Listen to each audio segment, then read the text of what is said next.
Hi guys, how are you? कैसे हैं आप? एक बार फिर से आपका स्वागत है आपके अपने यूट्यूब चैनल हक आपका। हैशटैग 47 होगा और आज हम यहाँ पर देखेंगे H TET previous year question paper की सीरीज का क्वेश्चन पेपर जो 2022 में हुआ था उसका फुल सॉल्यूशन देखेंगे। साथ में उसको एनालिसिस भी करेंगे, मतलब जितने भी ऑप्शंस होंगे उनके बारे में भी बातें करेंगे कि क्या दोबारा से क्वेश्चंस बन सकते हैं। यहाँ पर ना केवल कॉमर्स का पेपर डिस्कस किया जाएगा बल्कि फुल पेपर होगा। फुल का मतलब है कि आपका जनरल पेपर भी यहाँ डिस्कस किया जाएगा। तो शुरू करते हैं पेपर को। लेकिन एक बात और जरूरी है जो मुझे बतानी है आपसे। देखिए, अब आप ये समझिए एग्जाम आपका कभी भी हो सकता है। बस ये समझिए कि एग्जाम आने ही वाला है। ये सोचकर अपनी तैयारी को जारी रखिए, क्योंकि अगर आपने यहाँ थोड़ा सा भी आलस कर दिया तो आप खरगोश की तरह हार सकते हैं। यदि आपने खरगोश और कछुए की कहानी पढ़ी थी तो कछुआ क्यों जीतता है? क्योंकि वो लगातार परिश्रम करता रहता है, और जबकि खरगोश होता है, सोचता है मैं तो अब आगे आ गया हूँ, समय मिल गया है, वो रुक जाता है और रुकने से ही वो हार जाता है। तो आपको रुकना नहीं है, आपको चलते रहना है। तो शुरू करते हैं आज की वीडियो को। तो देखिए, ये तो आपको पता ही होगा कि इसमें आपके कौन-कौन से पार्ट होते हैं। जनरल पेपर की बात करें तो इसमें चाइल्ड डेवलपमेंट एंड पेडागोजी होता है। उसके बाद आपका फिर लैंग्वेज होती है। लैंग्वेज में आपकी हिंदी और इंग्लिश यहाँ पर डिस्कस होंगी। वही दोनों लैंग्वेज होती हैं। और उसके बाद आपका आता है मैथ्स और रीजनिंग, और उसके साथ जीएस आती है। 10-10 मार्क्स की, 10 मार्क्स की जीएस होगी, 10 मार्क्स की आपकी मैथ्स होगा, 10 मार्क्स का आपका जनरल अवेयरनेस होगा। और यहाँ पर लैंग्वेज होने वाली है 15 मार्क्स की, दोनों 15-15। और आपका चाइल्ड डेवलपमेंट एंड पेडागोजी यहाँ पर 30 क्वेश्चंस का है। इस तरह से आपके जो टोटल क्वेश्चन हो जाएंगे वो होंगे आपके 90। और 90 क्वेश्चन हो जाएंगे जनरल पेपर के, और बाकी आपके स्पेसिफिक सब्जेक्ट जो होगा 60 क्वेश्चन उसके, तो टोटल आपके 150 क्वेश्चन हो जाएंगे। नेगेटिव मार्किंग यहाँ पर नहीं होती है। क्वेश्चन जल्दी करना होता है, ये आपको ध्यान रखना है, क्योंकि हमारा कॉमर्स सब्जेक्ट है तो उसमें टाइम कम पड़ जाता है। इसलिए आपको वो पोर्शन पहले करना है जो आपसे अच्छी तरह से आता हो। तो सबसे पहले देखते हैं चाइल्ड डेवलपमेंट एंड पेडागोजी, जिसके 30 क्वेश्चंस होने वाले हैं यहाँ पर। और इसके आप क्वेश्चंस देखेंगे, एक प्रकार का बुद्धि परीक्षण जिसमें प्रश्नों के कठिनाई स्तर क्रम से बढ़ता है तथा समय कारक गुण होता है। तो उसको क्या बोलते हैं? शाब्दिक परीक्षण, शक्ति परीक्षण, गति परीक्षण या निष्पादन परीक्षण। तो देखिए, उसको कहा जाता है आपका शक्ति परीक्षण, मतलब पावर टेस्ट। जिसमें क्या होता है कि इसमें बुद्धि परीक्षण में, ये बुद्धि परीक्षण है जिसमें क्या होता है, कठिनाई स्तर बढ़ता जाता है और बाद में फिर समय गुण होता चला जाता है। तो ये होता है आपका शक्ति परीक्षण। नेक्स्ट क्वेश्चन देखेंगे। और नेक्स्ट है आपका एक शिक्षण अधिगम व्यूह रचना, जिसमें विभिन्न योग्यताएं स्तर वाले विद्यार्थियों के छोटे समूह किसी विषय की अपनी समझ को बेहतर बनाने के लिए विभिन्न प्रकार की सीखने की गतिविधियों का उपयोग करते हैं। शिक्षण अधिगम व्यय जिसमें विभिन्न योग्यता स्तर वाले विद्यार्थी छोटे छोटे समूह किसी विषय की अपनी समझ को बेहतर बनाने के लिए विभिन्न प्रकार की सीखने की गतिविधियों का उपयोग करते हैं। तो वो कहलाता है आपका सहकारी अधिगम। नेक्स्ट है स्प्रिगर का व्यक्तित्व वर्गीकरण व्यक्तित्व आंकलन के किस उपागम से संबंधित है? जो स्प्रेगलर का व्यक्तित्व वर्गीकरण जो है वह व्यक्तियों के आंकलन के किस उपागम से, आपको उपागम बताना है किसका? व्यक्तिगत आंकलन का। अब व्यक्तित्व आकलन भी किसके अनुसार? स्पेगलर ने जो दिया है व्यक्तित्व वर्गीकरण। तो इसका सही आंसर होगा आपका प्रकार उपागम। नेक्स्ट क्वेश्चन देखेंगे। निम्नलिखित में से कौन सा विद्यार्थियों के अच्छे मानसिक स्वास्थ्य का लक्षण नहीं है? अगर किसी विद्यार्थी का अच्छा मानसिक स्वास्थ्य नहीं है, मानसिक स्वास्थ्य का लक्षण नहीं है, मतलब मानसिक स्वास्थ्य का कौन सा लक्षण नहीं है, लक्षण बताना है। काल्पनिक दुनिया में रहना, जीवन में तो काल्पनिक दुनिया में रहना, ये स्वास्थ्य अगर बात करें जो स्वास्थ्य मानसिक स्वास्थ्य होता है विद्यार्थी के, अच्छे मानसिक स्वास्थ्य का गुण या लक्षण क्या नहीं है? ये काल्पनिक दुनिया में रहना ही नहीं है, क्योंकि जीवन में संतुलन तो उनमें होता है। अपनी क्षमताओं एवं सीमाओं का ज्ञान भी उन्हें होता है। अवांछित चिंताओं से मुक्त होते हैं। लेकिन काल्पनिक दुनिया में रहना, ये उनका अच्छे मानसिक स्वास्थ्य का लक्षण होता है, ना कि लक्षण नहीं होता। ये तो लक्षण होता है, और यहाँ पूछा क्या लक्षण नहीं होता है। ऑप्शन ए ही सही होगा। नेक्स्ट क्वेश्चन आपका, जब एक किशोर अपने माता पिता पर क्रोध दिखाने में असमर्थ होता है तो वह अपना क्रोध अपने छोटे भाई पर प्रकट कर देता है। यह किस प्रकार का रक्षात्मक युक्ति का एक उदाहरण है? तो यहाँ पर दमन का है, प्रतिगमन का है, प्रक्षेपण का है या विस्थापन का है? तो इसको कहेंगे हम विस्थापन का। ऑप्शन आपका 4 सही होगा। जीन पियाजे के संज्ञानात्मक विकास सिद्धांत के अनुसार संज्ञानात्मक संरचना की वह मूलभूत इकाई जो किसी संज्ञानात्मक व्यवहार के क्रियान्वयन में मदद करती है कहलाती है। सहज प्रवृत्ति कहलाती है, मूल प्रवृत्ति कहलाती है, स्कीमा कहलाती है या संरक्षण कहलाती है? तो सही ऑप्शन होगा आपका स्कीमा। स्कीमा क्या है? पियाजे के संज्ञानात्मक विकास सिद्धांत के अनुसार यह संज्ञानात्मक संरचना की मूलभूत इकाई है जो किसी संज्ञानात्मक व्यवहार के क्रियान्वयन में मदद करती है। नहीं देखेंगे।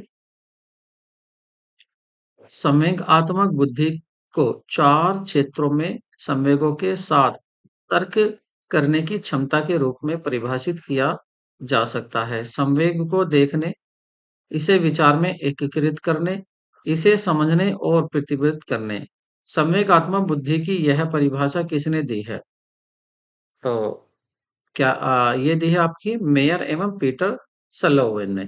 नेक्स्ट देखते हैं। निम्नलिखित में से कौन सी अभिवृत्ति मापन की एक प्रत्यक्ष विधि नहीं है? किसकी अभिवृत्ति मापन की? ठीक है। किसकी? एटीट्यूड। अभिवृत्ति मतलब एटीट्यूड। तो एटीट्यूड को मापने की कौन सी प्रत्यक्ष विधि नहीं है? देखिए प्रत्यक्ष विधि, ये क्वेश्चन रिपीट भी हुआ है, पहले भी ये पूछा जा चुका है। तो ऐसे क्वेश्चन इंपॉर्टेंट हो जाते हैं, ऐसो को अच्छे से तैयार कर लें। तो देखिए इसका आंसर है आपका प्रक्षेपण। प्रक्षेपण जो है ये प्रत्यक्ष विधि में नहीं आता है। साक्षात्कार, प्रश्नावली और अवलोकन ये सीधे क्या है? प्रत्यक्ष में आते हैं। एक घोड़े को पानी के पास लाया जा सकता है किंतु पीने के लिए बाध्य नहीं किया जा सकता। यह कथन थॉर्नडाइक के सीखने के किस नियम की सत्यता को प्रकट करता है? तो थॉर्नडाइक के देखिए मुख्य नियम दिए हुए हैं। तत्परता का नियम, अभ्यास का नियम, प्रभाव का नियम। ये तीनों क्या है? मुख्य नियम है। बहु प्रतिक्रिया का नियम यह किस में आ जाता है? गौण नियम में आ जाता है। तो यहाँ पर कौन से की बात हुई है? यहाँ पर बात हुई है तत्परता का नियम, कि जब तक बच्चा तत्पर नहीं होता है सीखने के लिए, सेल्फ तत्पर नहीं होता है, जब तक उसको सिखाया नहीं जा सकता। ठीक है। तो नेक्स्ट देखते हैं यहाँ, निम्न में से कौन सी शिक्षण का स्तर नहीं है? आधारभूत स्तर, स्मृति स्तर, अबोध स्तर, चिंतन स्तर। तो ये होगा आधारभूत स्तर, ये शिक्षण का स्तर नहीं होता है। नेक्स्ट देखेंगे और नेक्स्ट है आपका, निम्नलिखित में से कौन सा ब्रॉन फेन ब्रेनर के पारिस्थितिक तंत्र सिद्धांत का भाग नहीं है? तो सही आंसर होगा आपका माइनर सिस्टम नहीं होता है। Macro micro system, macro system, meso system होता है, लेकिन माइनर सिस्टम इसमें नहीं आता है। नेक्स्ट क्वेश्चन की बात करें तो संवेग एवं मूल प्रवृत्ति के संदर्भ में कौन सा युग्म सही नहीं है? कौन सा युग्म सही नहीं है? देखिए क्रोध निवृत्ति यही सही नहीं है। अधिकार संग्रह होता है, आश्चर्य जिज्ञासा भी होती है, भय पलायन हो जाता है। ये तो सब सही है, लेकिन आपका पहला ही सही नहीं है, क्रोध निवृत्ति नहीं होता है। नेक्स्ट देखेंगे, किशोरों का सामाजिक विकास करने हेतु कौन सा तरीका सर्वाधिक उपयुक्त है? कौन सा? किशोरों का सामाजिक विकास करने के लिए सामाजिकरण पर चर्चा की जाए, सामाजिक मूल्यों पर निबंध प्रतियोगिता की जाए, सामूहिक गतिविधियों का आयोजन किया जाए या सामाजिक संबंधों का वृत्त चित्र। तो जो सबसे उपयुक्त तरीका माना जाता है वो माना जाता है आपका सामूहिक गतिविधियों का आयोजन। सामूहिक गतिविधियां की जाए जिससे वो ज्यादा समाजीकरण के उनमें समाजीकरण ज्यादा से ज्यादा उनका होगा। नेक्स्ट क्वेश्चन देखते हैं। मैस्लो के आवश्यकता पदानुक्रम सिद्धांत के अनुसार सम्मान की आवश्यकता किस प्रकार की आवश्यकता है? व्यक्तिगत, सामाजिक, बौद्धिक या सामूहिकात्मक? तो सही आंसर होगा आपका ऑप्शन 2 सामाजिक। नेक्स्ट क्वेश्चन देखते हैं और नेक्स्ट है आपका, निम्नलिखित में से कौन सा कार्य बाकर मेहंदी के सर्जनात्मक प्रशिक्षण परीक्षण के परीक्षण से संबंधित नहीं है? असाधारण उपयोग संबंधी कार्य, युग्मों के मध्य नवीन संबंधों से संबंधित कार्य, उत्पाद सुधार संबंधी कार्य, पूछो एवं अनुमान लगाओ संबंधी कार्य। सही ऑप्शन होगा आपका 4 पूछो एवं अनुमान लगाओ संबंधी कार्य।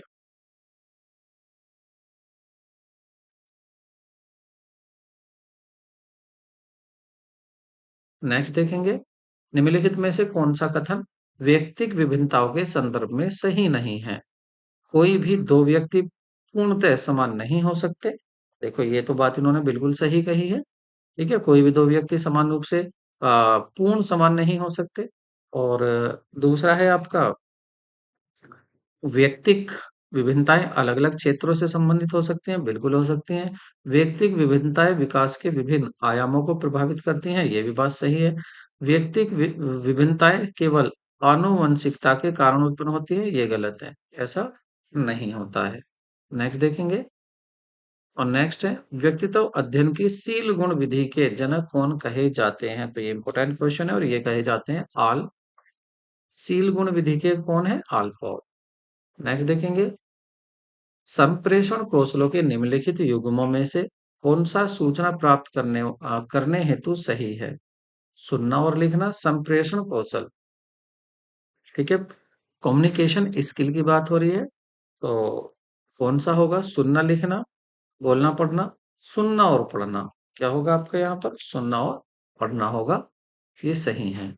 नेक्स्ट देखेंगे, त्रितंत्रीय सिद्धांत के अनुसार निम्नलिखित में से कौन सा बुद्धि का एक प्रकार नहीं है?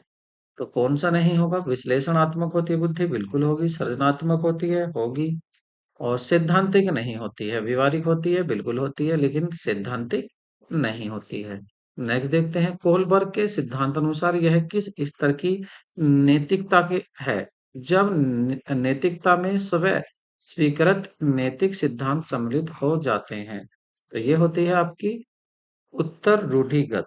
ये हो जाती है आपकी उत्तर रूढ़िगत। नेक्स्ट देखते हैं, निम्नलिखित में से कौन सी किशोर अवस्था की एक सामान्य विशेषता नहीं है? किशोर अवस्था की विशेषता, यह संधिकरण की अवस्था होती है। अगर बात करें, यह संधिकरण की होती है, बिल्कुल होती है संधिकरण की अवस्था। यह अवास्तविकताओं की अवस्था होती है, ऐसा नहीं है, यही गलत है, यही पूछा था। ठीक है, और यह अपने पहचान की खोज का समय होती है, बिल्कुल होती है। यह पहचान की खोज का समय होती है, होती है। यह यौवन आरंभ की दहलीज होती है, ये भी बिल्कुल सही है, लेकिन आपका दूसरा सही नहीं था। नेक्स्ट क्वेश्चन देखेंगे, व्यक्तित्व आंकलन हेतु प्रासंगिक अंतर्बोध परीक्षण किसके द्वारा विकसित किया गया था? व्यक्तित्व आंकलन हेतु, देखिए व्यक्तित्व के यहाँ से आपका ये थर्ड क्वेश्चन पूछा गया है।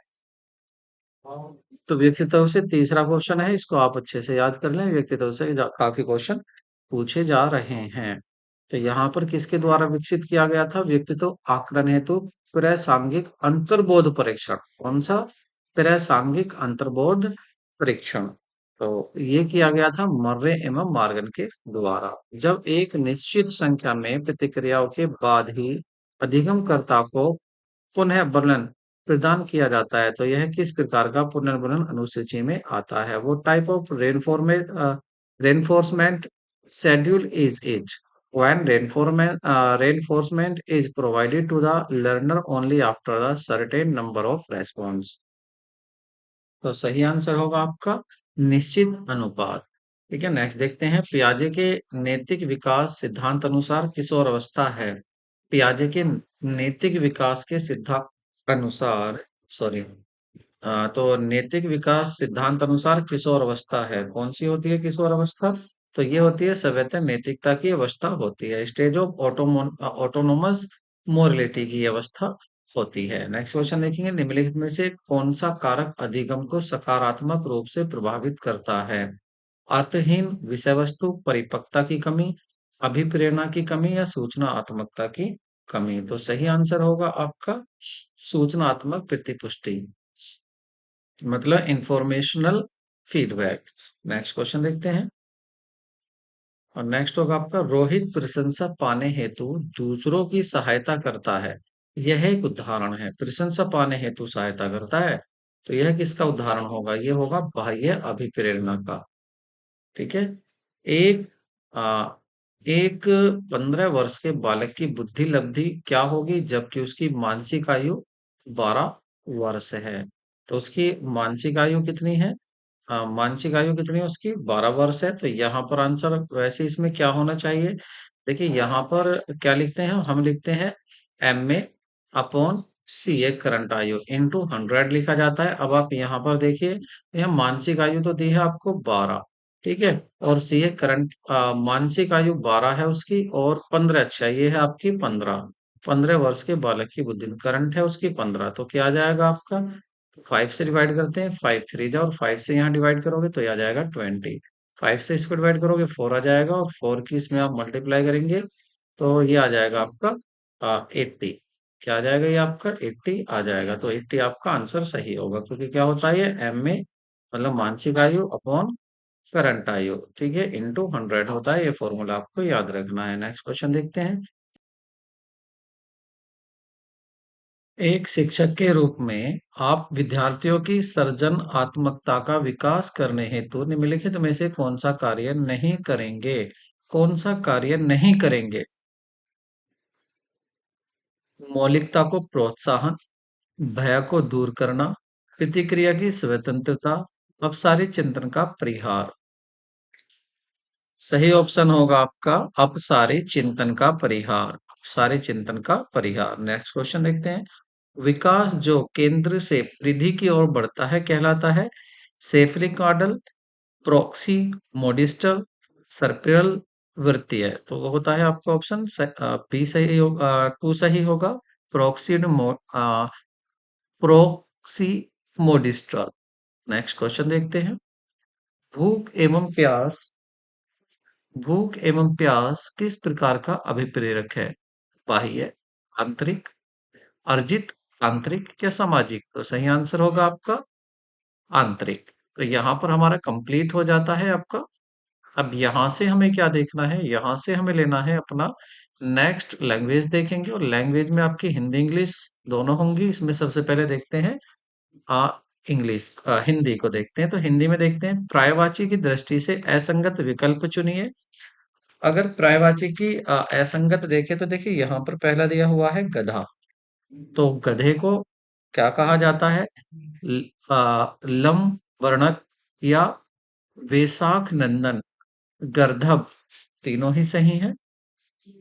गुरुड को, गुरुड को कहा जाता है विनित्य कामकारी काक, काक तो काक नहीं, ये तो काक तो काक चेष्टा कौवे को कहा जाता है, तो यहाँ पर ये गलत होगा, ठीक है।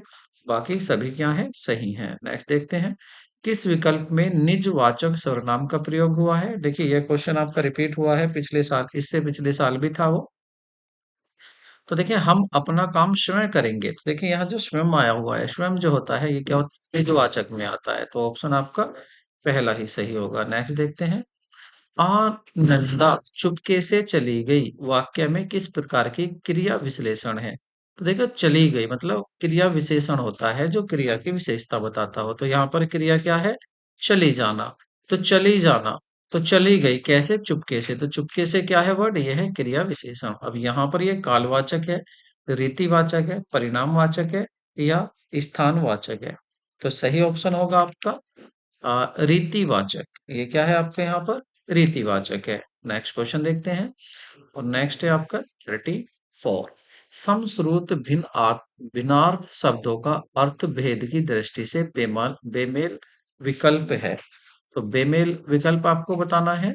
संदेह, देह सहित, सदेह, देह सहित, संदेह, संयय, सुवान, पुत्र, सुमन क्या है आपका पुत्र, सुमन क्या है फूल।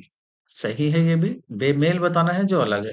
सुकृति सत्कर्म, सुकृति सत्कर्म, सुकृति पुण्यवान, तो देखिए यही आपका यहाँ पर गलत है। स्वजन बंधुत्व, स्वजन स्वजन कुत्ता, तो देखिए ये भी सही है, ये आपका गलत है, तो ऑप्शन आपका 3 सही होगा। नेक्स्ट क्वेश्चन देखते हैं।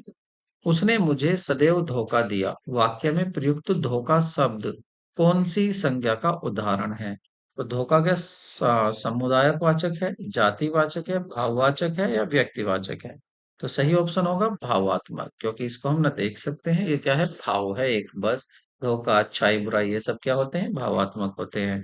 नेक्स्ट देखते हैं, इनमें से कौन सा वाक्य अशुद्ध है? तुम्हारा व्यवहार सर्वश्रेष्ठ है, तुम्हारा व्यवहार क्या है, सर्वश्रेष्ठ, सबसे अच्छा है। पूछा क्या है, अशुद्ध पूछा है, कि गलत यहाँ पर कौन सा है? तो ये तो सही है, हम सभी में मनुष्य दुर्बलताएं हैं। मनुष्य दुर्बलताएं हैं, तो ये यहाँ गलत होगा। हम सभी में मनुष्य दुर्बलताएं हैं, हम सभी में, यही गलत है। वह 5 पाँव से जूता उतार रहा है, वह पाँव से जूता उतार रहा है, ये भी सही होगा। शीला को अपनी योग्यता पर गर्व है, ये भी सही होगा। लेकिन हम सभी में मनुष्य दुर्बलताएं हैं, तो यही क्वेश्चन गलत है, इसका भाव सही नहीं आ रहा है। नेक्स्ट क्वेश्चन देखते हैं। किस शब्द में एक से अधिक उपसर्गों का प्रयोग हुआ है? एक से अधिक उपसर्ग बताने हैं किस में हुआ है? तो एक से अधिक जो उपसर्ग आए हैं यहाँ पर, वो आए हैं आपके अध्यापक, अन्वेषक, अनुष्ठान। तो देखिए यहाँ पर अगर बात करें तो आपका व्याधि सही है, आपका व्याधि। व्याधि में एक से अधिक उपसर्ग आए हैं, व्या भी है, अधि भी है। ठीक है, नेक्स्ट क्वेश्चन देखते हैं। और नेक्स्ट होगा आपका, समास की दृष्टि से असंगत विकल्प चुनिए। कनक लता कर्मधारय होगा, तो ये तो बात सही है। सचिवालय पुरुष, ये भी सही है। चौराहा विंग, ये भी सही है। आकांठ बहुव्रीहि, ये गलत है आपका, तो इसी ये आपका ऑप्शन होगा। नेक्स्ट देखते हैं। किस विकल्प में विसर्ग संधि का प्रयोग हुआ है? युधिष्ठिर, वयोवृद्ध, उपदेश, निष्ठुर। तो सही होगा आपका वयोवृद्ध। नेक्स्ट देखते हैं। शब्दकोश में वर्णानुक्रम की दृष्टि से श्रद्धा शब्द इनमें से किस शब्द से पहले आएगा? तो सही होगा आपका शौर्य, श्याम, श्रृंगार, शर्मिक। तो सही आंसर होगा आपका शर्मिक। नेक्स्ट देखते हैं। विलोम की दृष्टि से असंगत विकल्प चुनिए। विलोम की दृष्टि से असंगत चुनिए, तो देखिए उपत्यका, अधित्यका सही होगा। उन्मुख, अगर बात करें यहाँ उन्मुख की, तो उन्मुख को अभिमुख नहीं हो सकता, तो ये असंगत होगा। कल्पना, यथार्थ, कुत्सा, प्रशंसा, देखिए ये सभी क्या है? विलोम है, लेकिन एकता, उन्मुख और अभिमुख ये विलोम नहीं है। तो नेक्स्ट देखेंगे 42, और 42 में होगा, नीचे शब्द में आवट प्रत्यय का प्रयोग नहीं हुआ है। तो आवट प्रत्यय का किसमें प्रयोग नहीं हुआ है? गुर्राहट में, सजावट में, या बुनावट में, या तरावट में। तो सही ऑप्शन होगा आपका पहला, गुर्राहट। गुर्राहट में का आंसर सही होगा। नेक्स्ट देखते हैं। उच्चारण की दृष्टि से ल वर्ण का उच्चारण स्थान होगा ल, तो ल का ओष्ठ होगा, मूर्धा, या तालु होगा, या दंत होगा। तो देखिए ल को आप बोल के देखेंगे तो भी आपको पता चल जाएगा। ल, तो जीभ दांतों पर लग जाती है, क्या होगा? दंत ल, ये दंत होगा। ऑप्शन आपका फोर्थ सही होगा। नेक्स्ट देखते हैं। पशु शब्द की निर्मित विशेषण है, तो पशु से निर्मित कौन सा होगा? पाश्विक, देखिए पहला ही सही है, पाश्विक होगा। नेक्स्ट देखते हैं। तत्सम तद्भव की दृष्टि से असंगत विकल्प बताइए, तो लोमसा, लोमसा, लोमड़ी, ठीक है, रज्जु, रज्जु, रस्सी, पाषाण, पत्थर, मस्तक, माथा। तो देखिए सही यहाँ पर क्या है आपका ऑप्शन? पाषाण। पाषाण, पत्थर, ये तत्सम तद्भव नहीं है, दोनों अलग है। आगे देखते हैं। अब चलते हैं इंग्लिश लैंग्वेज पर। और इंग्लिश लैंग्वेज में हमारा फर्स्ट जो है वो है, which of the following option express the correct meaning of the sentence given below. तो he too cute to overlook, he too cute, he is too cute to overlook, वह इतना cute है कि ओवरलुक करता है। ठीक है, तो देखिए इसका सही ऑप्शन होगा आपका, he is too cute and can, he is too cute नहीं, ही इज सो क्यूट। तो जब टू आता है तो टू को किस में बदलते हैं? सो में बदल देते हैं, सो दैट में। ही is so cute that he can not, और अगर प्रेजेंट है तो इसको क्या करते हैं हम? Can not. तो he is so cute that he can not be overlooked. ठीक है, नेक्स्ट क्वेश्चन देखेंगे। नेक्स्ट आपका चेंज इन द नरेशन, आपको इसको नरेशन को चेंज करना है। देख रहे हैं, Kevin said to Mr Copper, please, please वाला आ गया ये, बी काइंड टू मी। और जब यहाँ पर प्लीज आ जाता है, प्लीज वाले में आप क्या करते हैं? तो प्लीज वाले में आपको पता होगा कि यहाँ पर हम प्लीज को हटाकर रिक्वेस्टेड कर देते हैं। तो देखिए यहाँ पर क्या आ जाएगा? Kevin requested Mr Cowper to, और दोनों को किससे जोड़ते हैं? टू से जोड़ते हैं। इंपरेटिव होते हैं, जैसे गो, सिट डाउन, इनमें टू से जोड़ा जाता है जो इम्पेरेटिव सेंटेंस होते हैं। जब इनकी हम इनडायरेक्ट बनाते हैं तो ये डायरेक्ट इनडायरेक्ट है नरेशन। तो यहाँ पर क्या हो जाएगा, टू बी काइंड हिम, और मी का क्या हो जाएगा, ये फर्स्ट पर्सन है, किसके अनुसार होता है, सब्जेक्ट के अनुसार चेंज होता है। सब्जेक्ट क्या है यहाँ, केविन, तो केविन के लिए क्या आ जाएगा, यहाँ पर केविन के लिए आ जाएगा आपका ही। ठीक है, तो सही ऑप्शन हो जाएगा टू काइंड टू हिम। ठीक है, ऑब्जेक्टिव केस लगाएंगे ही का हिम, तो सही ऑप्शन क्या हो जाएगा, पहला ही सही ऑप्शन होगा। नेक्स्ट क्वेश्चन देखते हैं। ठीक है, fill in the blank with the correct form of the verb. You had better been wasting, अब हैड आ रहा है, your hand before you eat, तो you had better, better been washed या बेटर वॉश्ड या वॉज, और कह रहे हैं कि बिफोर, बिफोर यू ईट, इससे पहले, अब खाना खाने से पहले। देखिए क्या आ रहा है, दो है, दोनों सेंटेंस है। देखिए ये आपको दिख रहा है कौन सा आपका ये बन रहा है, तो ये जो बन रहा है, तो यहाँ पर you had, you had better was, you had better, better आ जाएगा, क्योंकि यहाँ पर आपका इसका ऑप्शन वैसे फोर्थ दिया है, पर आप मुझे इसे बताएं क्या ये वोज्ड हो सकता है या नहीं, आप कमेंट इसको जरूर करें। वैसे इन्होंने कौन सा दिया हुआ है, फोर्थ दिया हुआ है। नेक्स्ट देखेंगे, और 49, और 49 है द वर्ड गारलुअस मीन्स, तो गारलुअस मीन्स क्या होता है, टोकेटिव होता है, एब्यूसिव होता है, वोलियंट होता है, या पेंडेंट होता है। तो सही आंसर होगा आपका फर्स्ट, टोलेक्टिव। तो टोल्क एटिव को बोलते हैं कार्लुअस। ठीक है, नेक्स्ट देखते हैं, arrange the following jumbled option into the correct order and then choose the correct option. तो यहां से आपको देखिए करेक्ट सेंटेंस बनाना है, और उससे आपको देखना है सही मीनिंग किससे निकल कर आ रहा है। जैसे आप देखेंगे टू मनी, अगर हम देखें इसको शुरू से ही बनाकर देखें, टू मनी, तो too many cocks, too many cocks, too many cocks spoil the broth, तो यहीं से बनना है too, too many cocks spoiled, spoil the broth. अब यहाँ स्पॉइल्स क्यों है, क्योंकि यहाँ पर मैनी हो गए हैं कॉक्स, एक कॉक्स नहीं कॉक्स है यहाँ पर, तो देखिए यही सही आ रहा है, ऑप्शन आपका दो सही होगा। नेक्स्ट देखेंगे, fill in the blanks with the correct option. Let's stay here while it is raining, was raining, had been raining, had been raining, has been raining या had been raining, तो सही होगा आपका is raining। Let's stay here while it is raining, जब तक बारिश हो रही है तब तक यहीं रुकते हैं। नेक्स्ट देखेंगे, choose the part of the sentence that is grammatically incorrect. The thief took towards his heels on seeing the police arrive, police van arrive, तो यहाँ पर आपको बताना है कि किस पार्ट में यहाँ पर गलती है। तो देखिए पहले ही में ही गलती है, द थीव टुक टूवर्ड्स होगा, टूवर्ड्स, तो इसमें ही गलती है, आपका पहला ही होगा जो इनकरेक्ट है। नेक्स्ट देखेंगे, choose the part of the sentence that is grammatically incorrect, ये भी सेम है आपका, इसमें भी आपको यही बताना है इनकरेक्ट कौन सा है। He has committed, he has committed a blunder mistake today morning, he has committed a blunder mistake today morning, तो सही होगा आपका यहाँ पर mistake, he has committed a a mistake। ठीक है, तो ये इसने पूछा क्या गलत होगा, तो मिस्टेक, और he has committed a blunder, तो जब ब्लंडर हो गया है तो मिस्टेक की क्या जरूरत थी।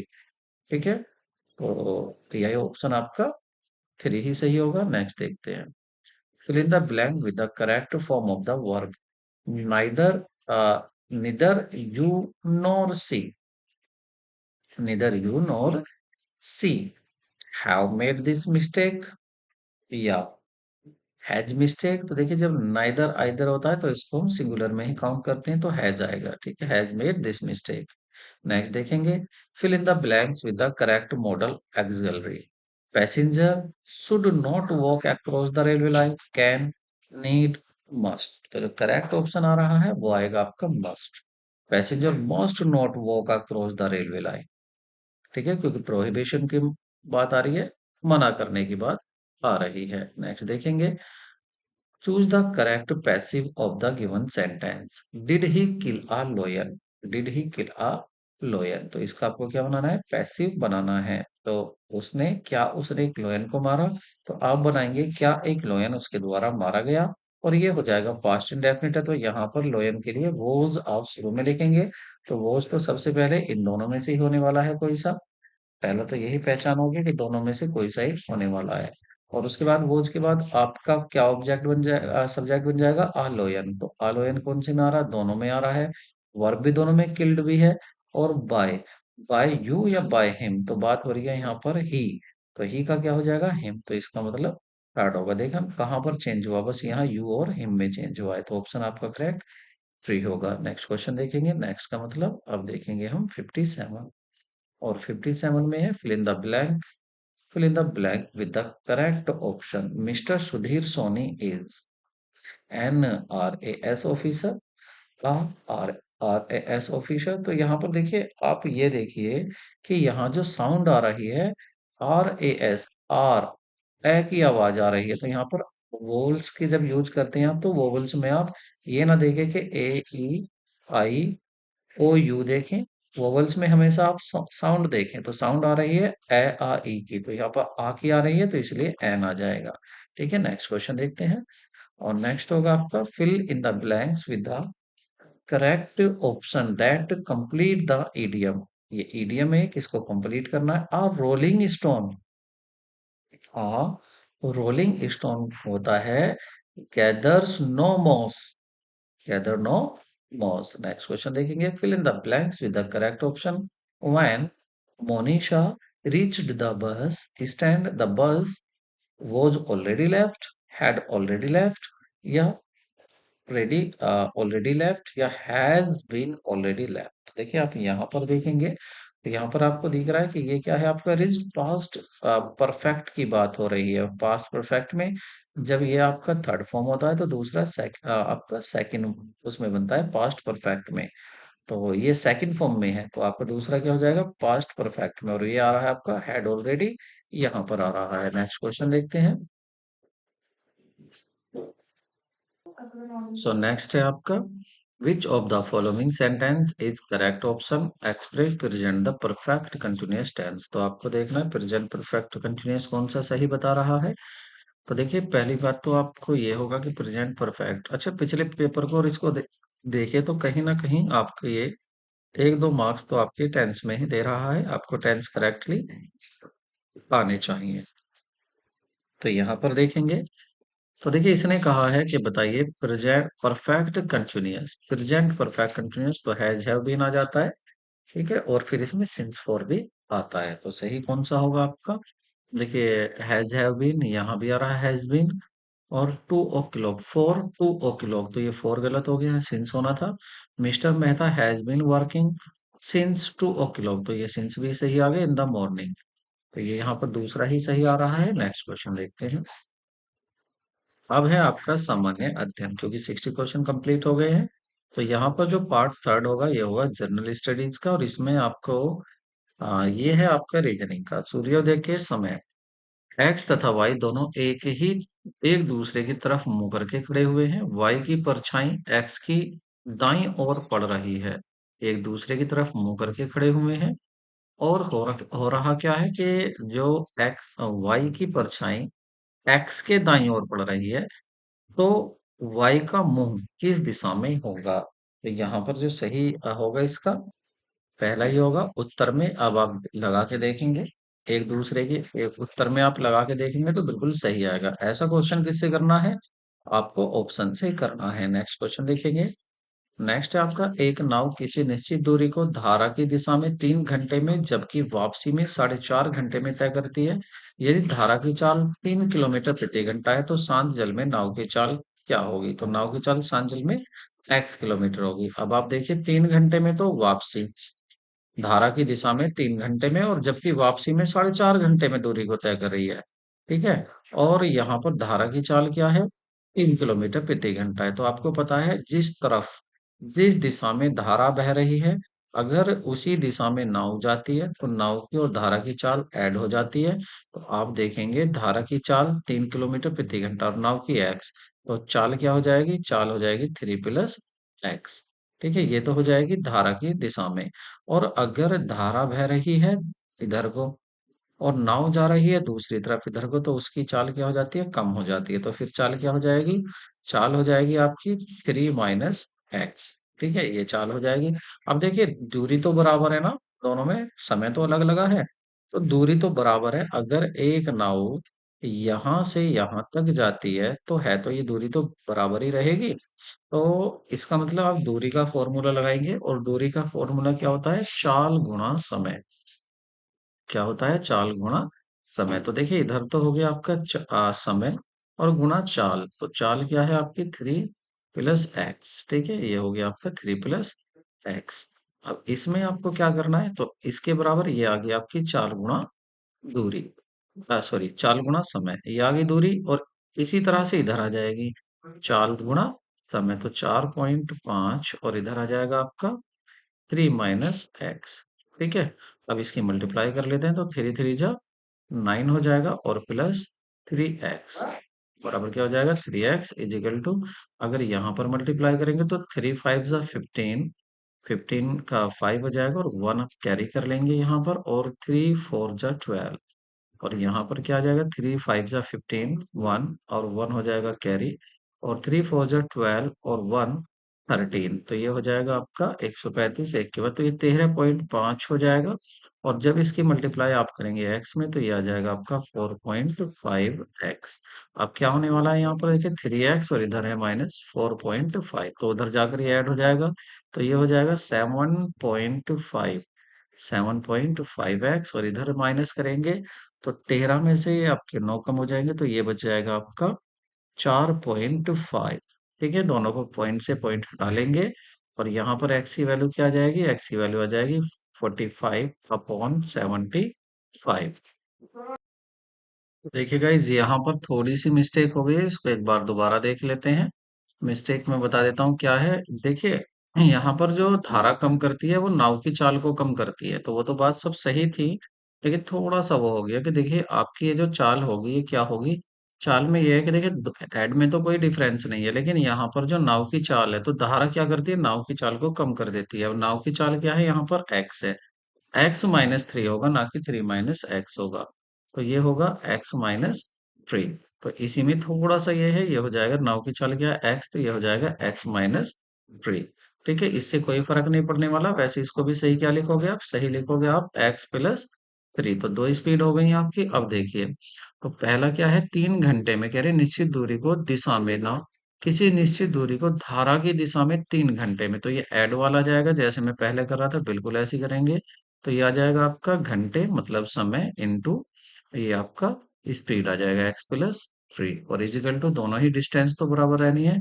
इधर दूसरा तरफ क्या हो जाएगा? 4.5 होगा, 4.5, और यहाँ पर जो वो आ जाएगी दूरी, वो हो जाएगी x - 3 हो जाएगी। इसकी मल्टीप्लाई करेंगे अब, तो मल्टीप्लाई से पहले या इसको आप बिना पॉइंट पे लिख सकते हैं, आप ऐसे भी कर सकते हैं, 3x + 3।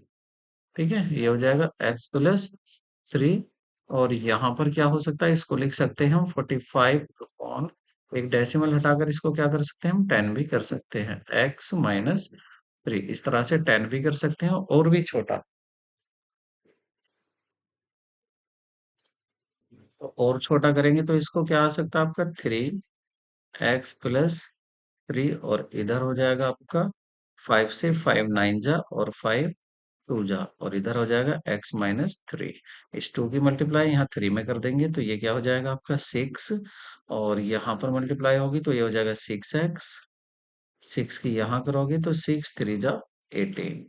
ठीक है, तो ये होगा 6x, और इधर हो जाएगा 18। इधर बात करेंगे 9 की, तो इधर आ जाएगा आपका 9x, और माइनस इधर हो जाएगा 9 × 3 = 27। ठीक है, इधर आपका 6x और माइनस होकर उधर बच जाएगा आपका -3x, और इधर की बात करें तो ये -27 है, और इधर ही माइनस हो जाएगा आपका 18। तो माइनस के कितने होने वाले हैं यहाँ पर? 7 5 n3 445 माइनस वाले और इधर माइनस के 3x, माइनस से माइनस कैंसिल हो जाएगा और 3 से आप इसको डिवाइड करेंगे तो 15। x की वैल्यू क्या आ जाएगी 15, और अपने x क्या माना था, x लेट किया था यहाँ पर नाउ की चाल, तो x के आगे आपका 15 आ गया और यही उसने पूछा था, तो ऑप्शन क्या हो जाएगा, तो ऑप्शन यहाँ पर आपका करेक्ट 4 होगा। ठीक है, तो इसका ऑप्शन करेक्ट क्या हो जाएगा, 4 हो जाएगा। ये नहीं है आप क्वेश्चन को ऐसे करें, जो जैसा आपको अच्छा लगे, इजी लगे, आप इसको ऐसे कर सकते हैं। ठीक है, जो भी आपको इजी लगता है उसी से आप इसको सोल्व कर सकते हैं। नेक्स्ट देखेंगे, करें 10.5 सेंटीमीटर त्रिज्या वाले एक धातु का गोला पिघलाकर 3.5 सेंटीमीटर त्रिज्या की 3 सेंटीमीटर ऊंचाई वाले छोटे शंकु के ढाल दिया गया जाता है। तदनुसार इस प्रकार बने शंकु का संख्याएं कितनी होंगी, कितने शंकु बनेंगे इस प्रकार के। आपको क्या करना है, पहले जो त्रिज्या दी हुई है इसका आपको वॉल्यूम निकाल लेना है, आयतन निकाल लेना है, और उसको फिर इधर 3 सेंटीमीटर ऊंचाई के छोटे में ढाल दिया जाता है। ठीक है, बने शंकु की संख्या कितनी होगी, और यहाँ कह रही है त्रिज्या भी दी हुई है, ऊंचाई भी, तो देखिए शंकु का भी आयतन निकाल लेना है, और आपको जो आपका गोले का है, जो आपका गोले का आएगा आयतन, उसको आप क्या करेंगे, गोले के आयतन को डिवाइड कर लेंगे शंकु के आयतन से, तो जितनी बार भी कटेगा उतने ही यहाँ पर आ जाएगा। तो इसको करके देखते हैं। तो यहाँ पर देखिए, इसमें अगर हम इसको देखें किस तरह से इसको हम कर सकते हैं, तो देखिए पहले यहाँ पर देखेंगे, हम पहले निकाल लेते हैं कि इसका वॉल्यूम ऑफ मेटल स्पेयर, तो स्पेयर का अगर देखेंगे गोले का, तो उसका आयतन क्या होता है, 4/3 पाई आर की 3 होता है, और इसको हमें किससे डिवाइड करना है, इसको हमें डिवाइड करना है आपके किससे, 1/3 pi r square h, pi r square h. ये किसका होता है, ये बेलन का, मतलब सॉरी शंकु का होता है, कोन का।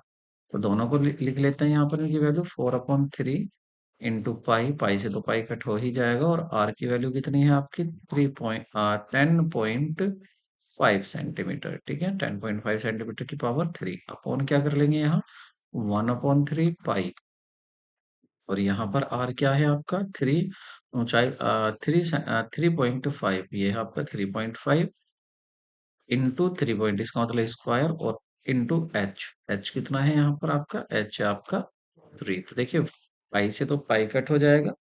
ठीक है, पाई से आपका पाई कट हो जाएगा यहाँ पर, और आपका जब आपका 3 से यहाँ 3 भी कैंसिल हो जाएगा, जब आप इसको रेसिप्रोकल करेंगे तो ये भी क्या हो जाएगा, 3 से 3 कट हो जाएगा, ये 4 बचा, और यहाँ से आप इसको कट कर लेंगे तो फाइनली आपका क्या बच के आ रहा है, ये आ जाएगा आपका 126, बस इनको कट करना है और 126 आ जाएगा, तो ऑप्शन क्या होगा आपका, दूसरा करेक्ट होगा। नेक्स्ट देखते हैं 63 और 64। यदि कोई धनराशि वार्षिक चक्रवृद्धि ब्याज के आधार पर 3 वर्षों का चक्रवृद्धि ब्याज जोड़कर इतने गुना हो जाती है, तो ब्याज की वार्षिक दर बताइए। इतने गुना हो जाती है, इतने गुना का मतलब 8 × 24 है 3, 27, 27/8 गुना हो जाती है कोई राशि। ठीक है, कोई भी राशि कितनी हो जाती है, 27 इतना हो जाती है, और कोई चक्रवृद्धि ब्याज के आधार पर 3 वर्षों का चक्रवृद्धि ब्याज जोड़कर 3 वर्षों का जोड़ने की बात हो जाती है, तो ब्याज की दर ज्ञात कीजिए। तो देखो इसमें क्या है, यहाँ पर अगर हम देखें तो फॉर्मूला क्या होता है हमारा, हमारा होता है अमाउंट, मतलब मूलधन, सॉरी मिश्र धन बराबर पी मूलधन 1 प्लस आर अपॉन 100 की पावर एन।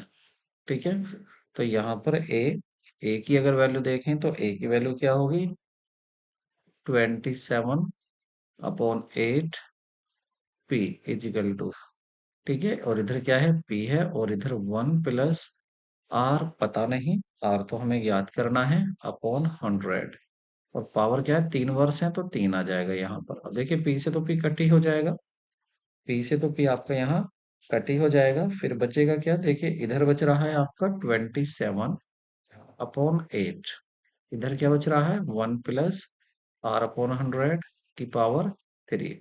अब आप देखिए पावर 3 क्या इधर भी हो सकती है, बिल्कुल हो सकती है, देखिए 3 की पावर 3 हो सकती है, ये 2 की पावर 3 हो सकता है, तो हम इसको लिख सकते हैं 3/2 की पावर 3, 3/2 की पावर 3 और इधर हो जाएगा 1 + r/100 की पावर 3। अब देखो जब पावर सेम है तो आधार भी सेम होगा, इसलिए क्या कर सकते हैं हम इसको लिख सकते हैं कि 3/2 = 1 + r/100। तो ये 1 उधर जाकर माइनस हो जाएगा, 3/2 - 1 =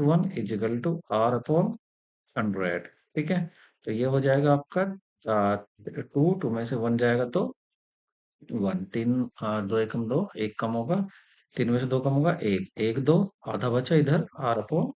अब 100 को जब इधर ले जाओगे आप तो ये 2 से कट हो जाएगा, तो 100/2 और इधर आ जाएगा आपका r, इसको डिवाइड करेंगे तो 50 आ जाएगा, इसका मतलब 50%।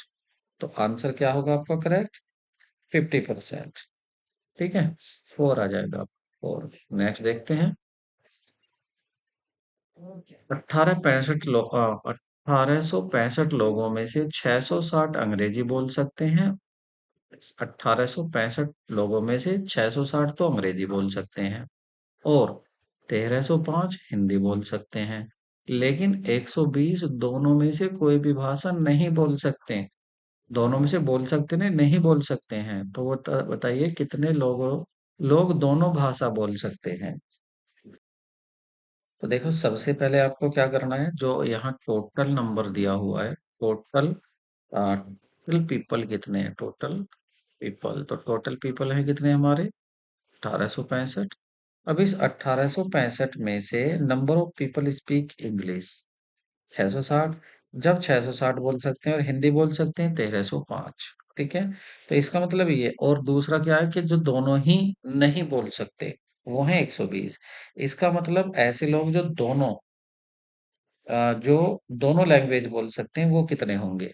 देखिए जो दोनों लैंग्वेज बोल सकते हैं, देखिए जो इंग्लिश बोल रहे हैं वो कितने हैं 660 प्लस जो बोल रहे हैं आपके क्या अंग्रेजी बोल रहे हैं 660 और जो हिंदी बोल रहे हैं वो कितने हैं 1305। ठीक है, प्लस अब ये देखिए कि जो दोनों कह रहे हैं कि दोनों नहीं बोल सकते, जिसमें से कोई सा भी नहीं बोल सकते, तो जो दोनों नहीं बोल सकते उन्हें कैसे निकालेंगे आप क्या करेंगे, इन कॉमन में से माइनस कर देंगे जो टोटल है उनको, तो इस तरह से तो ज्यादा आ रहे हैं ना 120, अगर हम जोड़ लेंगे तो ये ज्यादा आ रहे हैं, तो इसमें से माइनस कर लेंगे हम क्या, माइनस कर लेंगे हम 1865।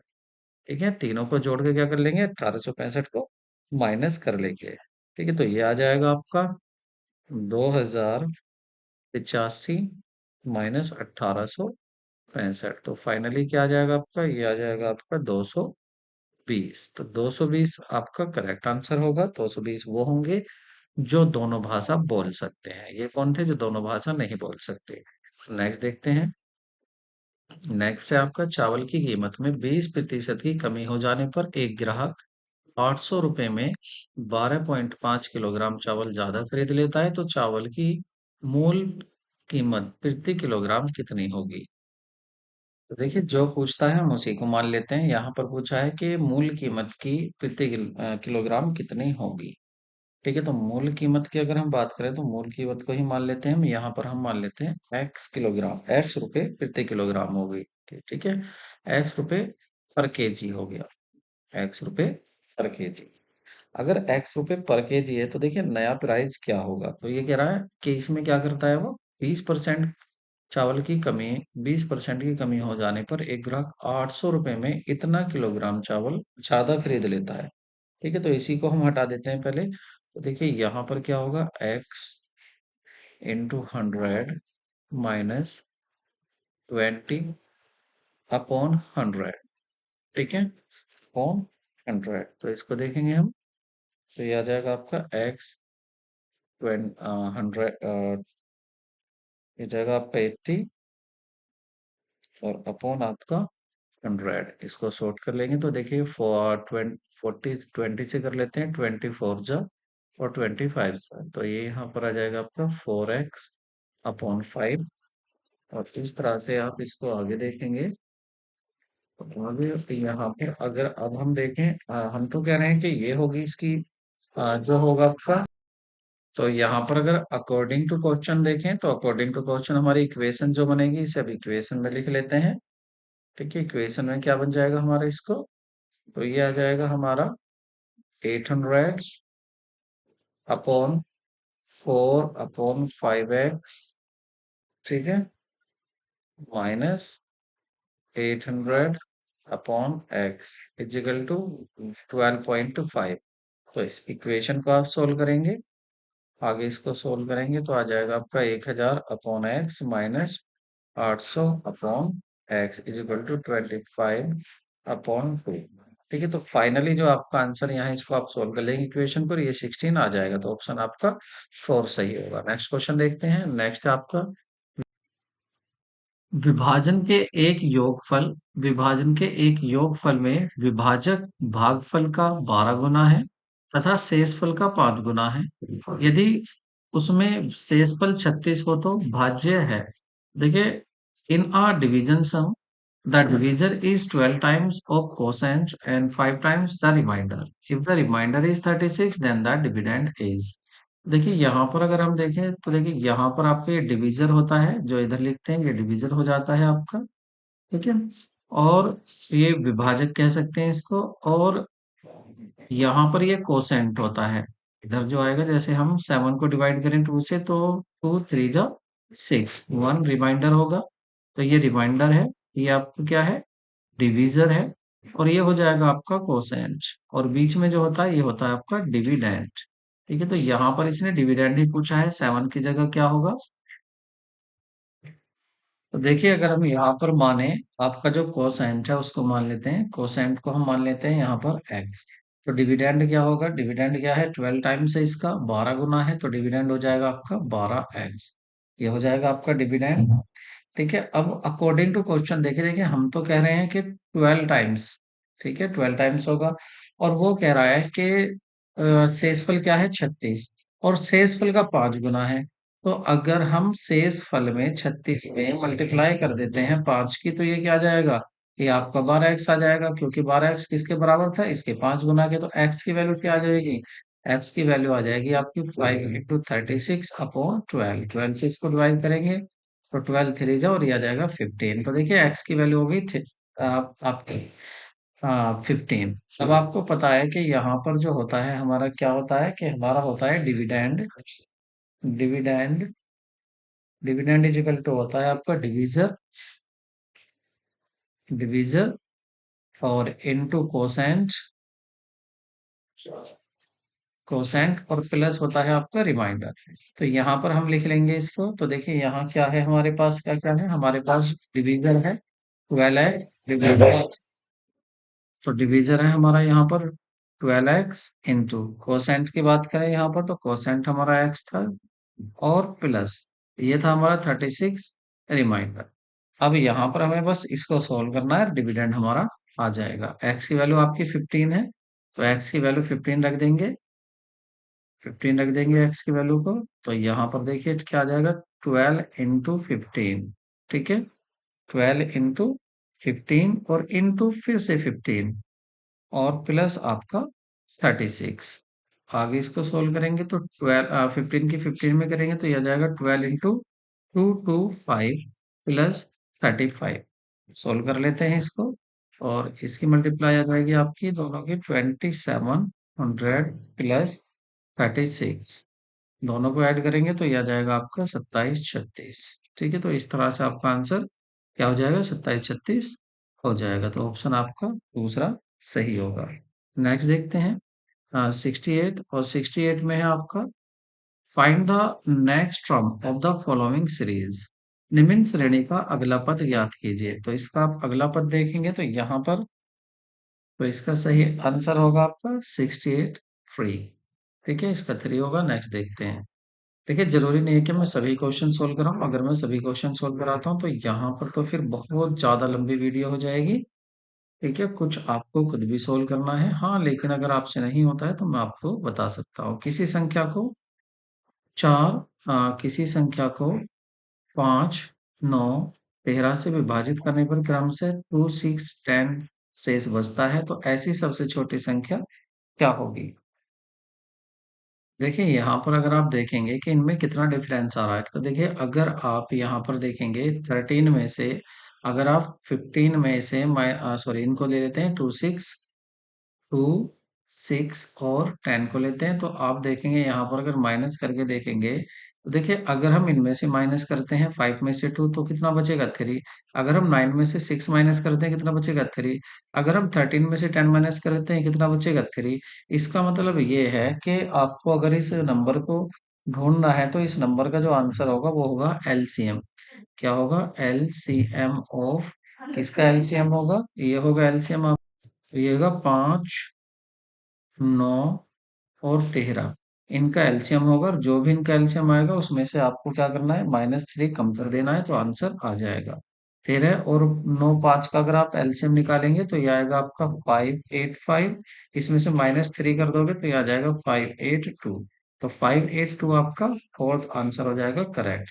नेक्स्ट क्वेश्चन देखते हैं। और नेक्स्ट है आपका, एक निश्चित कूट भाषा में पार्टिकल को इस तरह से लिखा जाता है और जनरेट को इस तरह से लिखा जाता है, तो डॉक्यूमेंट को क्या लिखा जाएगा? तो आप इसमें देखेंगे, देखिए यहाँ पर क्या है, यहाँ पर लिखा हुआ आपका पार्सल। पार्सल में आप देखेंगे कि पार्सल में जो पी है, पी को क्या बना दिया गया है यहाँ पर, जो आपका पी आ रहा है, पी को क्या बना दिया है यहाँ पर, क्यों एक ज्यादा कर दिया है, और उसके बाद क्या आ रहा है आप देखें, पी ए आया हुआ है तो ए को क्या कर दिया गया है, ए को यहाँ पर बी कर दिया गया है, ए बी। और आगे कितना है, आर, आर से क्या आ गया, एस, टी से क्या आ गया है, टी से आ गया, यू आ गया है। मतलब एक एक इधर इन्होंने ज्यादा किया हुआ है। इसी तरह से आप इसको भी ज्यादा करेंगे तो क्या आता चला जाएगा, जैसे डी है, डी से एक ज्यादा करेंगे क्या आ जाएगा आपका बीच में, ई आ जाएगा लेकिन बीच में।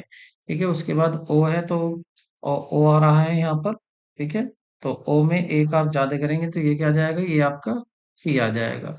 ठीक है, तो ईपी ये बीच में से आ रहे हैं, ईपी क्या आ रहे हैं आपके बीच में से आ रहे हैं, तो आपको बीच में लेना है ये ई और पी को। तो बीच में वाला जो आ रहा है वो आ रहा है आपका, वो आ रहा है आपका, ये रहा ई के इधर आ जाए और ये इधर चल रहे हैं एक एक करके, तो आपका 3 ऑप्शन सही हो जाएगा। कहने 3 नलों को पी क्यू आर, 3 नल पी क्यू आर द्वारा एक टैंक में 5 घंटे में भरता है। एक टैंक है, 3 नल है, तीनों नल को 5 घंटे में भर देते हैं।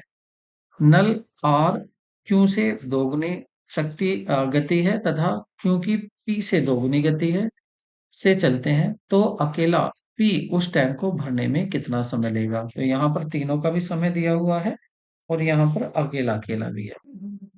पहले आपको क्या करना है, इन तीनों का लेना है। देखिए 5 घंटे में भर रहे हैं। ठीक है, एक टैंक को 5 घंटे में भर रहे हैं।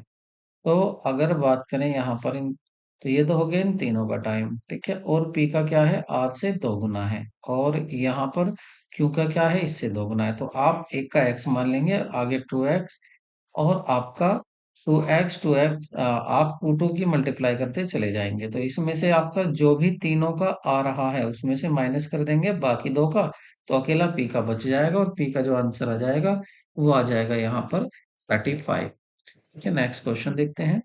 और नेक्स्ट आपको इनको सॉल्व करना है। इफ एक्स की वैल्यू गिवन है और आपको वाई की वैल्यू गिवन है, देन आपको X square plus Y square की वैल्यू बतानी है। इसके लिए आपको क्या करना है, सबसे पहले आप इसको एक्स की ही वैल्यू लेंगे और एक्स की वैल्यू में आप मल्टीप्लाई कर लेंगे √3 प्लस एक्स की, यहाँ पर √3 प्लस 1, इसकी मल्टीप्लाई यहाँ और नीचे भी √3 प्लस 1। तो ये आप जब इसकी मल्टीप्लाई करेंगे तो फाइनली आपका जो सोल्व हो गया जाएगा वो हो जाएगा 2√3। ठीक है, इसी तरह से आप इसको यहाँ किसकी करेंगे, आप यहाँ करेंगे आप माइनस वाले साइन की। ठीक है, तो यहाँ पर आप माइनस वाले साइन की मल्टीप्लाई कर लेंगे ऊपर नीचे, √3 -1 की ऊपर भी मल्टीप्लाई कर लेंगे नीचे भी, तो ये आ जाएगा आपका 2 - √3। और उसके बाद आप इस वैल्यू में वैल्यू पुट कर देंगे, यहाँ पर एक्स की भी और वाई की भी वैल्यू आ जाएगी। तो ये आपका आंसर 14 आ जाएगा। एक लड़कियों एक लड़कियों की एक पंक्ति में ए बाएं से 10वें स्थान पर है, बी दाएं से 14वें स्थान पर है। यदि वे अपनी स्थितियां परस्पर बदल लेती हैं तो बी ए बाईं ओर से 24वें स्थान पर हो जाती है, पंक्ति में लड़कियों की संख्या कितनी होगी? तो ये होगी आपकी 37। देखते हैं, एक दुकानदार एक वस्तु को 15% लाभ पर बेचता है। अगर उसे 18 रुपये अधिक में बेचा जाता है तो उसका मूल्य 18% हो जाता है। उस वस्तु का क्रय मूल्य क्या होगा? ठीक है, इसको आप एक्स मानकर भी सोल्व कर सकते हैं और आप इसको 100 मानकर भी सोल्व कर सकते हैं और आंसर आएगा आपका 600। ठीक है, नेक्स्ट क्वेश्चन देखते हैं। एक कस्बे की जनसंख्या 9,000 है, यदि पुरुषों की जनसंख्या में वृद्धि जो हो रही है 5% हो रही है और महिलाओं में वृद्धि हो रही है 8% हो, तो एक वर्ष में जनसंख्या इतनी हो जाती है। एक वर्ष में कितनी होती है जनसंख्या? आपकी 9,600 हो जाती है। तो पुरुषों की संख्या ज्ञात कीजिए। सही आंसर हो जाएगा आपका 4,000। नेक्स्ट क्वेश्चन देखते हैं। डी सी ई से लंबा है, डी सी तथा ई से लंबा है, ई ए ई से अधिक लंबा नहीं है, सी ए से लंबा है, डी बी से अधिक लंबा नहीं है, तो इनमें से कौन सा सबसे लंबा है? आंसर होगा आपका दूसरा, बी सबसे लंबा है। नेक्स्ट देखेंगे। एक लड़की के फोटोग्राफ की ओर इंगित करते हुए एक्स ने कहा कि वह मेरे दादाजी के इकलौते पुत्र की लड़की है, तो लड़की एक्स से किस प्रकार संबंधित है? तो इस ये जो संबंधित है, यह है आपकी बहन। ठीक, ये क्या है? आपकी बहन है। एक वाष्प इंजन वाली रेलगाड़ी पूर्व से पश्चिम की ओर जा रही है तथा उत्तर से दक्षिण की ओर हवा चल रही है, तो उसका धुआं किस दिशा में जाएगा? तो वाष्प की रेलगाड़ी कहाँ जा रही है? पूर्व से पश्चिम की ओर जा रही है। ठीक है, और उत्तर से दक्षिण की ओर हवा चल रही है। ठीक है, तो उसका धुआं जो होगा वो किस तरफ जाएगा? और जो धुआं जाएगा वो जाएगा आपका दक्षिण से पूर्व की ओर। निम्न श्रेणी में अगला पद क्या होगा? तो इसमें आप देखेंगे, जैसे ये 3 है, ठीक है, एक ये 3 है, 3 में आपने 10 ऐड किए तो क्या आ गया? 13 आ गया। और फिर इसमें 9 ऐड किए तो आपका 22 आ गया। फिर इसमें आपने 10 ऐड किए तो आपका 32 आ गया। ठीक है, तो इस तरह से यहाँ पर आपका 10, 9, 10 और 27 और 10, 51, ये आपका आगे आता जा रहा है, तो यहाँ पर क्या आ जाएगा सही? 211 यहाँ सही आ जाएगा। ठीक है, नेक्स्ट देखते हैं। 9 क्रमिक संख्याओं का औसत n हो तो उनमें से दो अगली संख्याओं को शामिल कर लिया जाए तो नया औसत कितना हो जाएगा? नया औसत कितना हो जाएगा? नए औसत की बात करें तो वो कितना हो जाएगा? 1 की वृद्धि हो जाएगी, क्योंकि 9 क्रमागत संख्याओं का औसत n है, उनमें से दो अगली संख्याओं को शामिल कर लिया जाता है, वो भी क्या? क्रमिक संख्याओं को। ठीक है, तो 1 की वृद्धि हो जाएगी। नेक्स्ट देखेंगे। हरियाणा के किन स्थानों को यूनेस्को की रामसर संधि के तहत रामसर स्थल के रूप में अधिसूचित किया गया है? तो वो किया गया है आपके सुल्तानपुर राष्ट्रीय उद्यान तथा भिंडा वास वन्य जीव अभ्यारण्य को। नेक्स्ट देखते हैं यहाँ पर 82। निम्नलिखित निम्नांकित कथनों पर विचार कीजिए। हरियाणा में लोकायुक्त संस्था की स्थापना 2002 में की गई थी। तो यहाँ पर आपको विचार करना है यहाँ सही कि सही क्या होगा। तो न्यायमूर्ति पीटी पाल हरियाणा राज्य के पहले लोकायुक्त थे। सही आंसर होगा आपका तीसरा, मतलब दोनों ही बातें सही। हरियाणा के किस शहर को सिटी ऑफ वार हीरोज के रूप में जाना जाता है? तो ये होगा आपका भिवानी। नेक्स्ट देखेंगे। हरियाणा के निम्नलिखित स्मारकों में से किन्हें राज्य संरक्षित स्मारक का दर्जा प्राप्त है? तो वो है आपका तीनों ही हैं। शेख तैयब का मकबरा, शोभा सागर तालाब, भीमा देवी मंदिर कॉम्प्लेक्स, इन तीनों को संरक्षित स्मारक का दर्जा प्राप्त है। कहते हैं हरियाणा के औद्योगिक क्षेत्रों में आधारभूत सुविधाओं का विकास करने के लिए निम्न में से कौन सी संस्था जिम्मेदार है? तो ये है आपका 3, H H S I I D C. ये देखेंगे। निम्नलिखित में से कौन सा हरियाणा के राज्यपाल द्वारा नियुक्त नहीं होता है? कौन सा नहीं होता इनमें? पंजाब के हरियाणा उच्च न्यायालय का न्यायाधीश नहीं होता है हरियाणा के राज्यपाल द्वारा। नेक्स्ट देखेंगे, हरियाणा के निम्नलिखित राज्यपालों में से कौन सा एक नौकरशाह था? कौन सा एक नौकरशाह था? पहला ही है मुजफ्फर हुसैन बर्नी। नेक्स्ट देखेंगे, परिवार पहचान पत्र योजना के बारे में निम्नलिखित कथनों को पढ़िए, बताइए इसमें कौन सा सही है।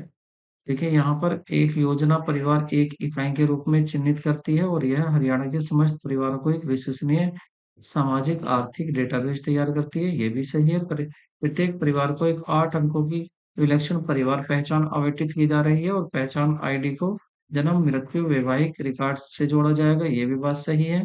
परिवार पहचान डेटाबेस में डेटा का उपयोग विभिन्न कल्याणकारी योजनाओं में स्वतः चयन हेतु किया जाएगा और परिवार को स्वयं योजना के लिए आवेदन करने की आवश्यकता नहीं होगी, ये बात सभी सही है। तो ऑप्शन आपका फोर्थ होगा। नेक्स्ट देखते हैं, हरियाणा के राज्यपाल के संबंध में निम्नलिखित में पर विचार कीजिए। तो आप इसमें विचार करेंगे तो केवल यहाँ पर वह हरियाणा केंद्रीय विश्वविद्यालय कुलपति नहीं होगा, वह राज्य के किसी लाभ के पद पर धारण कर सकता है, वह Indian red cross society Haryana शाखा का अध्यक्ष होता है, तो यहाँ पर ये सही होगा। तो आपका ये थर्ड ऑप्शन करेक्ट होगा, थर्ड केवल थ्री। नेक्स्ट देखते हैं, हरियाणा में लोकसभा और राज्यसभा की सीटें हैं, तो हरियाणा में लोकसभा और राज्यसभा की कितनी सीटें हैं? ऑप्शन होगा आपका थ्री, 10 और 15। लोकसभा की कितनी सीटें हैं? 10 सीटें हैं लोकसभा की, और राज्यसभा की कितनी सीटें हैं? 5। ये आप याद रखना, 10, 5। तो यहाँ पर हमारा कंप्लीटली हो जाता है। अब देखते हैं कॉमर्स को, और कॉमर्स के हमारे कितने क्वेश्चंस होंगे? यहाँ पर 60 क्वेश्चंस होंगे। तो शुरू करते हैं अपने कॉमर्स के क्वेश्चंस। फर्म के पूरे जीवन काल के समय को व्यवसाय के लाभों के मापन के लिए समय अंतराल में बांट दिया जाता है, यह कहलाता है। The entire life of the firm is divided into the intervals for the measurement of the profit of the business. It is called cost concept, going concern concept, accounting period concept और realisation concept. So this is called accounting period concept. Next question देखते हैं, the ratio in which the continuing partner have acquired the share from the retiring or deceased partner।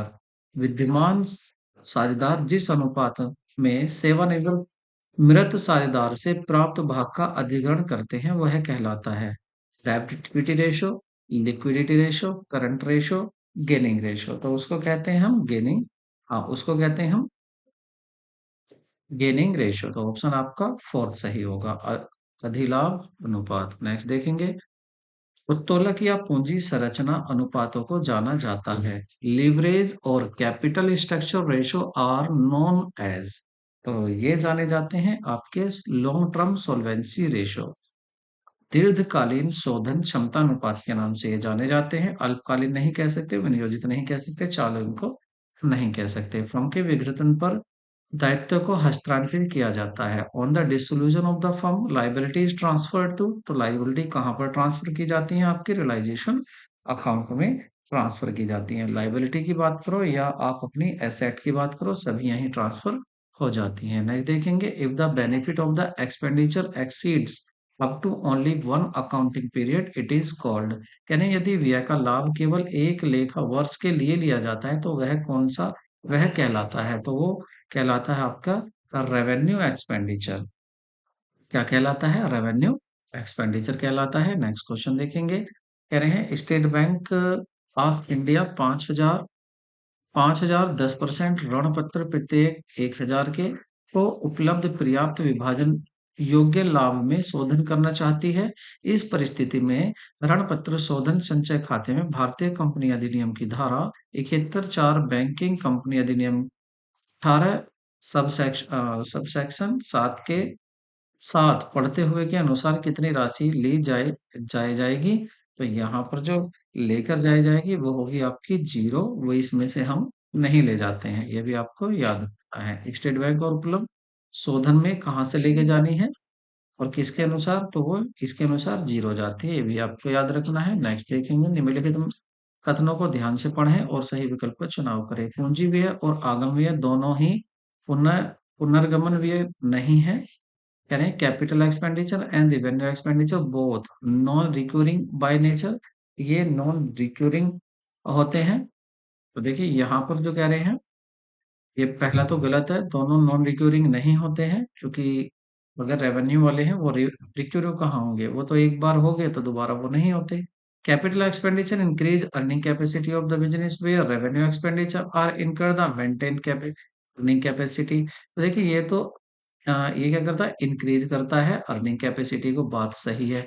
और ये उसको फिर maintain करके रखता है, अर्निंग कैपेसिटी को ये मेंटेन करके रखता है, दूसरी बात सही है, पहली सही नहीं है, तो ऑप्शन आपका दूसरा करेक्ट होगा। नेक्स्ट क्वेश्चन देखेंगे, किस किस क्रियाकलाप में कंपनी के सभी लोगों को अंशधारी में लाभांश के रूप में नहीं बांटा जाता, बल्कि इन लाभों का एक हिस्सा व्यय में रोक रोक लिया या पुनर्निवेश कर दिया जाता है। In which activity all profit is a company are not distributed amongst the share holder as a dividend, but a part of the profit is retained और री इन्वेस्टेड इन द बिजनेस। तो उसको क्या बोलते हैं, उसको आपका बोला जाता है plogging back of the profit. ठीक है, एक कंपनी ने 1,000 ऋणपत्र 100 रुपए वाला 10% बट्टे पर जारी किए। ऋणपत्र 20,000 प्रति वर्ष के अंत में समान किस्तों में चुकाए जाएंगे। प्रथम वर्ष के अंत में बट्टे की अपलिखित की जाने वाली राशि कितनी होगी। टोटल राशि जो है उसको हम समान ईयर पर, अगर यहाँ पर कह रहे हैं ना ऋणपत्र 20,000 के प्रति वर्ष के अंत में समान किस्तों में चुकाए जाएंगे, तो जितनी भी साल होगी उन पर हम इन सबको बांट लेंगे, और सही आंसर आ जाएगा हमारा आपका दूसरा 2,000। ठीक है, नेक्स्ट क्वेश्चन देखेंगे, एक निश्चित अवधि से संबंधित विवरणों के विभिन्न अवयवों के पारस्परिक संबंध का अध्ययन एवं उनके योग के बीच संबंध का अध्ययन कहलाता है। The study of the mutual relationship between the different components और total of the financial statement of a period time is called, तो ये कहलाता है आपका वर्टिकल और स्टैटिक एनालिसिस। वर्टिकल और स्टैटिक एनालिसिस कहलाता है। एक ए अपने व्यवसाय का हिसाब उचित तरीके से नहीं रखता, उसमें कुछ दी हुई वर्षों का लाभ हानि कितना होगा।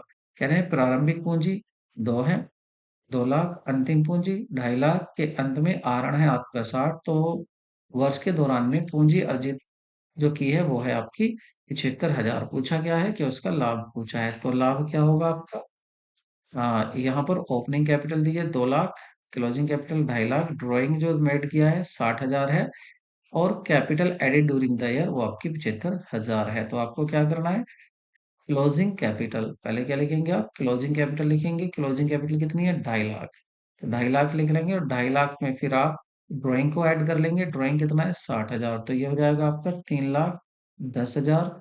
और इसमें फिर आप माइनस क्या करेंगे, ओपनिंग कैपिटल और क्लोजिंग कैपिटल, ये है 2,75,000, तो आप 2,75,000 को यहाँ पर कम कर देंगे। ठीक है, 2,75,000 को 0,0,0 और 5 हो जाएगा, और यहाँ पर 10, 7, 3, और ये हो जाएगा आपका 35,000। तो ऑप्शन आपका 3 सही होगा। ये फॉर्मूला आपको याद रखना है, 11th क्लास में पूछा जाता है।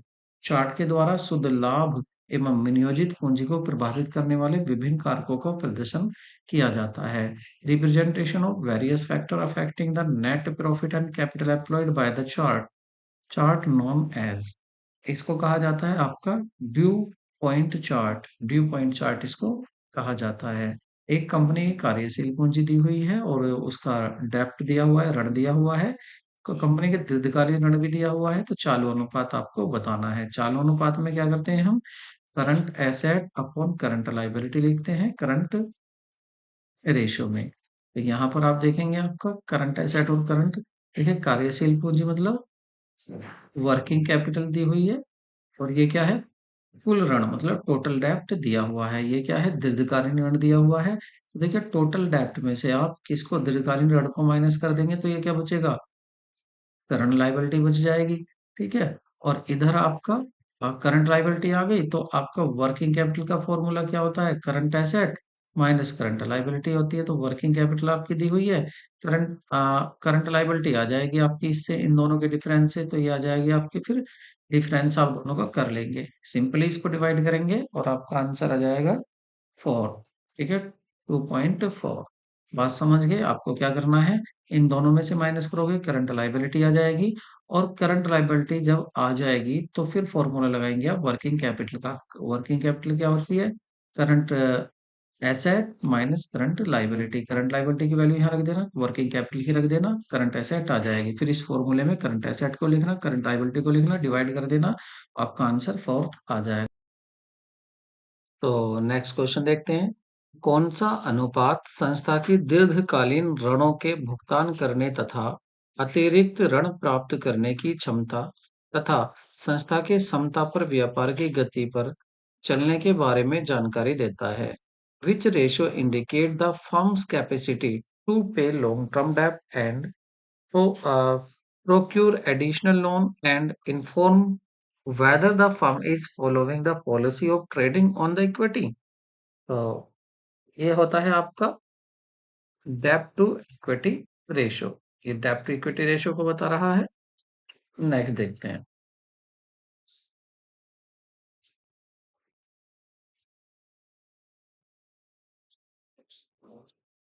नीचे दिए गए कथनों को ध्यानपूर्वक पढ़िए और सही विकल्प का चुनाव कीजिए।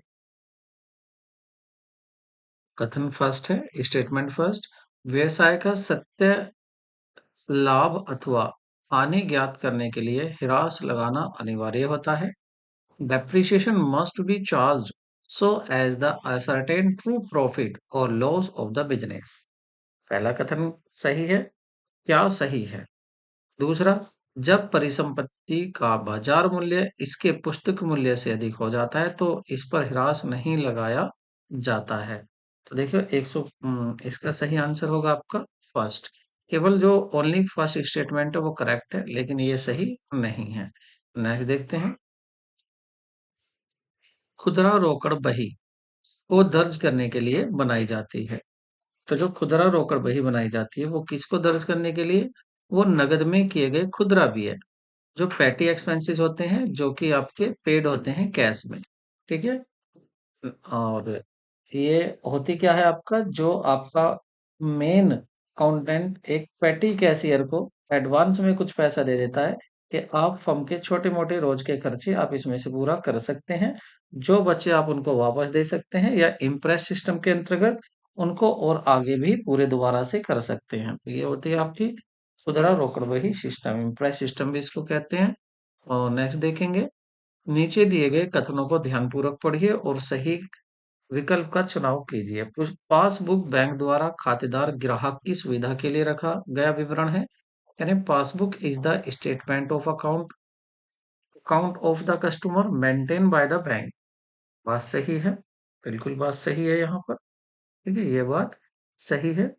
दूसरा, a business firm periodically prepare a bank reconciliation statement to reconcile the bank balance as per the cash book with the passbook. These two show different balance for the various reason। ये भी बात सही है, तो option आपका फिर ही सही होगा। नेक्स्ट देखते हैं sorry, X Y Z company limited के चालू दायित्व 1,05,000 है, 50,000 है। इसका चालू अनुपात 3:1 है और तरलता अनुपात 1:1 है। इसका की मात्रा होगी, कहने current liability of X Y Z limited is 1,50,000। Current ratio है आपका 3x और 1x। लिक्विडिटी रेशो आपका दिया हुआ है 1x और 1:1। The value of the stock, तो स्टॉक का वैल्यू क्या होगा?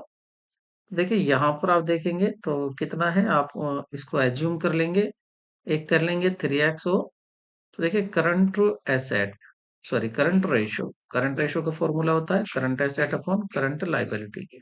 अब यहाँ पर ये कितना दिया हुआ है, ये दिया हुआ है 3/1 इजिकल टू, अगर हम देखें तो यहाँ पर हम करंट लाइबिलिटी मान लेते हैं x, तो आपकी करंट एसेट कितनी है 3x। ठीक है, ये x है और ये 3x है, तो यहाँ पर इसकी मल्टीप्लाई यहाँ कर लेंगे। ठीक है, ये तो हो गया, इसको हमने मान लिया है इसके अकॉर्डिंग 3x और x। अब देखते हैं यहाँ पर करंट रेशो। क्या देखेंगे? अब यहाँ पर देखिए आपको क्या दिया हुआ था, सॉरी यहाँ पर दिया हुआ आपको करंट लाइबिलिटी। तो करंट लाइबिलिटी कितनी है आपकी? 150। तो यहाँ पर आप लिख देंगे 3:1 is equal to 3x upon 1,50,000। ठीक है, 1,50,000। इसको 3 से डिवाइड कर लेंगे तो ये आ जाएगा आपका 50,000। 1,50,000 का हो गया 50,000। 50,000 की यहाँ मल्टीप्लाई करोगे आप तो कितना आ जाएगा? यह जाएगा 1,50,000। ठीक है, तो करंट एसेट कितनी आ रही है? करंट एसेट भी आपकी कितनी आ रही है? करंट एसेट भी आपकी आ रही है 1,50,000 ही आ रही हैं। अब आप देखिए करंट एसेट कितनी है आपकी? 50,000। करंट एसेट कितनी है? 50,000। और आपकी जो करंट लाइबिलिटी है वो कितनी है? करंट लाइबिलिटी आपको दी है 1 लाख, ओ सॉरी, दोनों ही 1,15,000 1,50,000 आ रही हैं। अब देख लेते हैं यहाँ पर करंट रेशो। ठीक, अब करंट रेशो में देखेंगे वैल्यू पुट करके। देखिए यहाँ पर करंट रेशो क्या होता, sorry, liquid ratio. Liquid ratio का फॉर्मूला होता है आपका liquid liquid asset upon current liability. तो यहाँ पर क्या है? 1/1 इज इक्वल टू करंट। तो करंट लाइबिलिटी, करंट एसेट कितनी है? यहाँ liquid asset, sorry, liquid asset कितनी है पता नहीं, इनको एक्स मान लेते हैं। करंट लाइबिलिटी कितनी है? ये है आपकी 1,50,000। तो ये कितनी है? 1,50,000। अब इसकी वैल्यू क्या आ जाएगी? इसकी मल्टीप्लाई यहाँ होगी तो एक्स। तो जो आपकी लिक्विड एसेट है वो कितनी आ जाएंगी? 1,50,000। ठीक है, तो यहाँ पर देखो यहाँ पर थोड़ी सी मिस्टेक हो गई है, इसको हम पहले सही कर लेते हैं। ठीक है, थोड़ी सी मिस्टेक हो गई है, ये तो बहुत ही सिंपल है, इसको तो ओरल भी हम कर सकते हैं। ठीक है, तो क्वेश्चन को थोड़ी सी मिस्टेक हो गई। थोड़ी सी मिस्टेक कहाँ हुई थी? करंट एसेट में। तो यहाँ पर अब देखेंगे, मिस्टेक को सही कर लेते हैं अपनी को। देखिए सही क्या होगा, सही को देख लेते हैं। देखिए सही होगा यहाँ पर। देखिए जब ये कह रहा है कि आपकी जो आपका होता है करंट रेशो, करंट रेशो होता है current asset upon current liability, current liability. और यहाँ पर करंट लाइबिलिटी कितनी दी हुई है? 1,50,000। और इनमें रेशो क्या है? 3:1 का। तो जब आपकी करंट लाइबिलिटी 3 लाख है, करंट लाइबिलिटी कितनी है? सॉरी, करंट लाइबिलिटी दी हुई है आपकी 1,50,000। तो 1,50,000। अब आपकी करंट एसेट कितनी होगी? इसकी 3 गुनी। तो जब 1,50,000 का 3 गुना करेंगे तो करंट एसेट कितनी आ जाएगी? करंट एसेट आ जाएगी 4,50,000। ठीक है, ये आ गई आपकी करंट एसेट। अब करंट एसेट आ गई आपकी 4,50,000। अब देखते हैं quick ratio. Quick ratio, quick ratio का क्या फॉर्मूला होता है? Quick asset upon current liability. अब यहाँ पर ये कितना दिया हुआ है? 1:1 दिया हुआ है। करंट क्विक एसेट कितनी है पता नहीं, क्विक एसेट क्या है? अपॉन ये करंट लाइबिलिटी कितनी है? 1,50,000 ये दी हुई है 1,50,000। तो इसकी यहाँ मल्टीप्लाई होगी, इसका मतलब क्या हो गया? क्विक एसेट 1,50,000 ही आ गई। तो क्विक एसेट कितनी है? 1,50,000। अब आपको पता है कि अगर हम करंट एसेट से अगर हम करंट एसेट से माइनस कर देते हैं क्विक एसेट को तो बराबर क्या आ जाता है? हमारी इन्वेंट्री आ जाती है। करंट एसेट कितनी है? 4.5 लाख। क्विक एसेट कितनी है? 1,50,000। इसमें से माइनस करेंगे तो कितना आ जाएगा? इन्वेंट्री या स्टॉक, ये आ जाएगा आपका 3 लाख। तो ऑप्शन आपका तीसरा बिल्कुल सही होगा। नेक्स्ट क्वेश्चन देखते हैं। व्यवसाय के अपने प्रणधारियों को देय राशि की भुगतान क्षमता को जाना जाता है। The ability of the business to pay the amount due to stakeholder as and when it is due is known as। तो इसको जाना जाता है आपका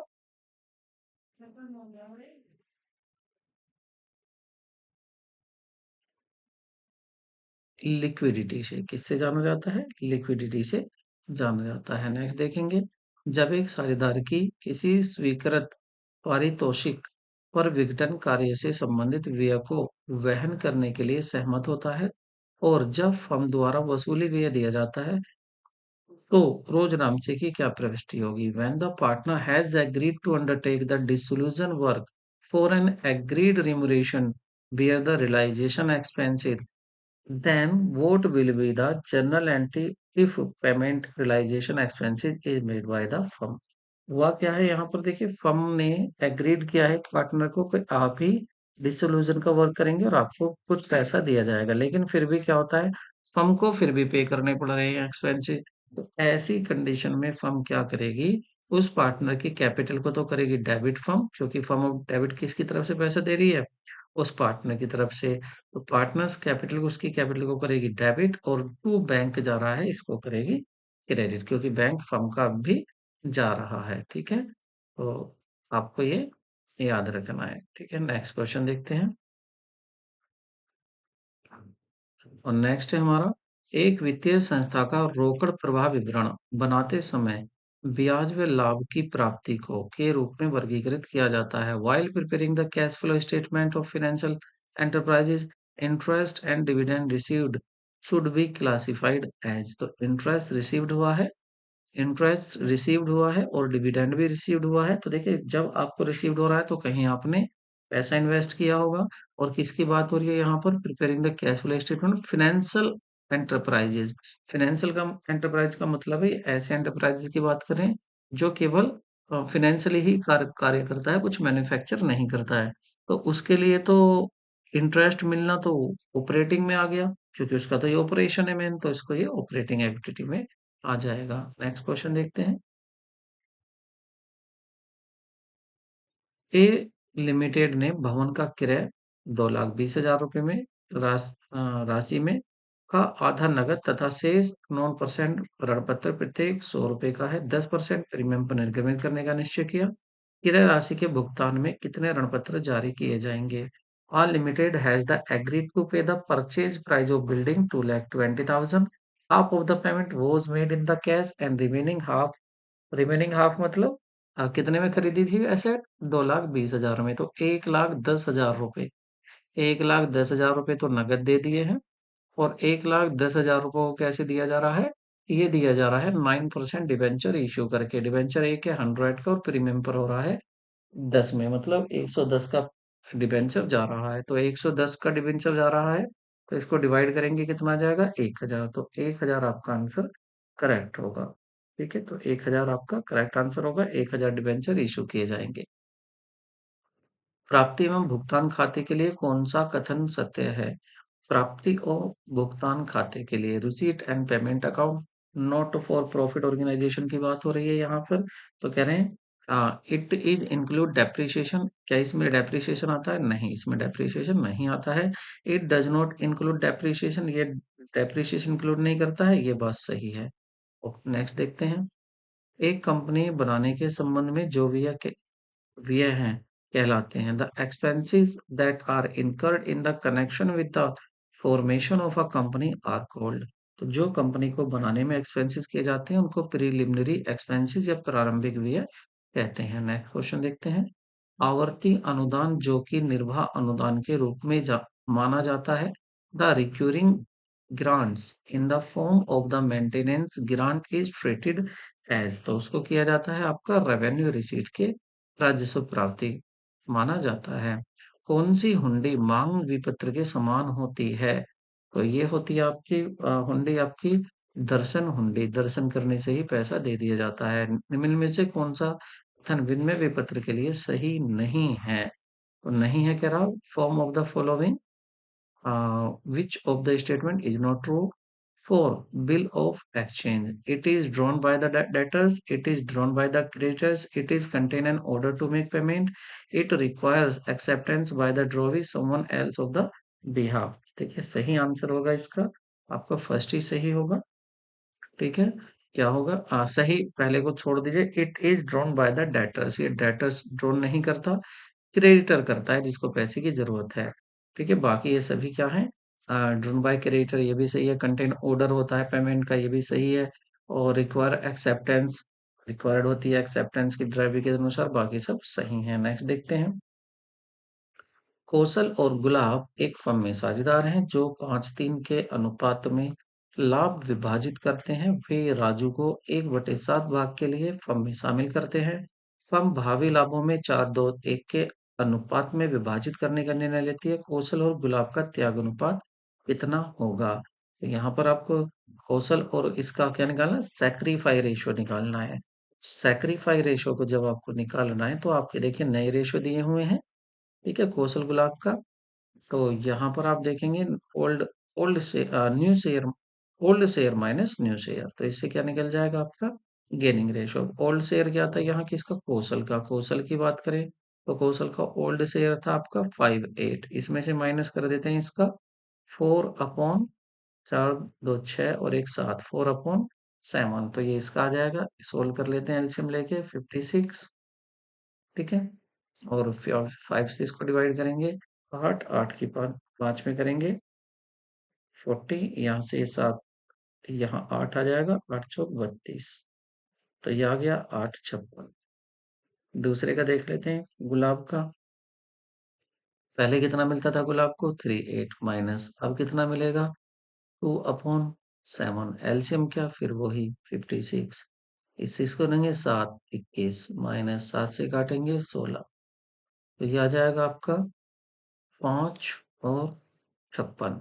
ठीक है, तो इनका जो त्याग अनुपात आ रहा है वो आ रहा है 8:5, क्योंकि 56 तो नीचे दोनों में सेम ही आ रहा है।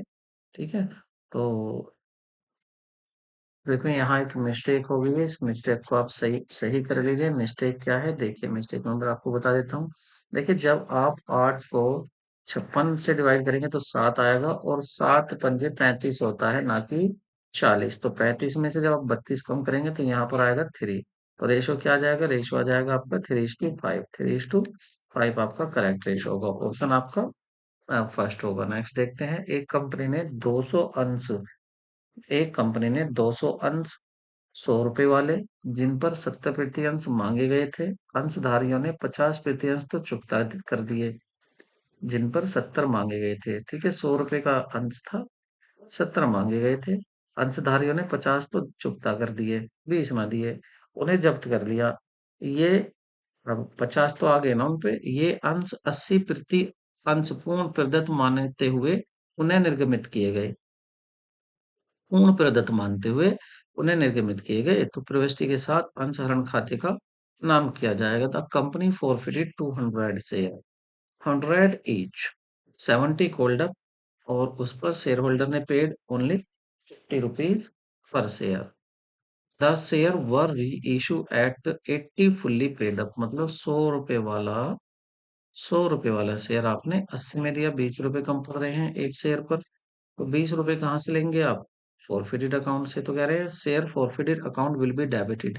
डेबिटेड कितना होगा, 200 शेयर है, 200 शेयर है, एक शेयर पर कितना रुपया कम पड़ रहा है, 80 में दे रहे हो दोबारा से, शेयर है 100 का, तो 20 लोगे आप, वहां से मल्टीप्लाई करोगे तो क्या आ जाएगा, 4 और 0, 4000। तो सही ऑप्शन क्या होगा आपका, दूसरा सही होगा 4000। नेक्स्ट देखते हैं, किस प्रणाली में लेन-देन के मौद्रिक प्रभाव का लेखा खातों में इसका उपार्जन के समय के अनुसार किया जाता है, न कि इसके बदले में वास्तविक मौद्रिक विनिमय के समय। कह रहे in which system the monetary effect of a transaction is taken into account in the period in which they are earn, rather than in the period which cash is actually received or paid by the enterprises। देखिए simple आ रहा है ये question बिल्कुल।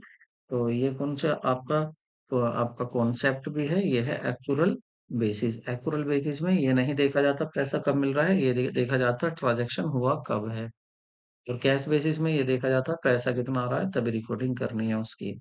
एक दृष्टिकोण की राय और विश्वास खंड कहलाता है, the opinion on the believe segment of an attitude as. तो ये है आपका कॉग्निटिव कंपोनेंट, संज्ञानात्मक घटक कहलाता है। नेक्स्ट क्वेश्चन देखते हैं, विदेशी व्यापार अधिनियम 1992 ने निम्न में से किसको प्रतिस्थापित किया था। Foreign trade development and regulation act 1932 replace width of the following act.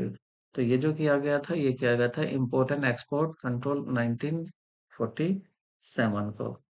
ठीक है, नेक्स्ट देखते हैं, पर प्रबुद्ध विपणन का एक सिद्धांत जिसके लिए एक कंपनी को वास्तविक उत्पाद और विपणन सुधार की आवश्यकता होती है। A principle of enlight enlightened marketing that require that the company seek real product and marketing improvement.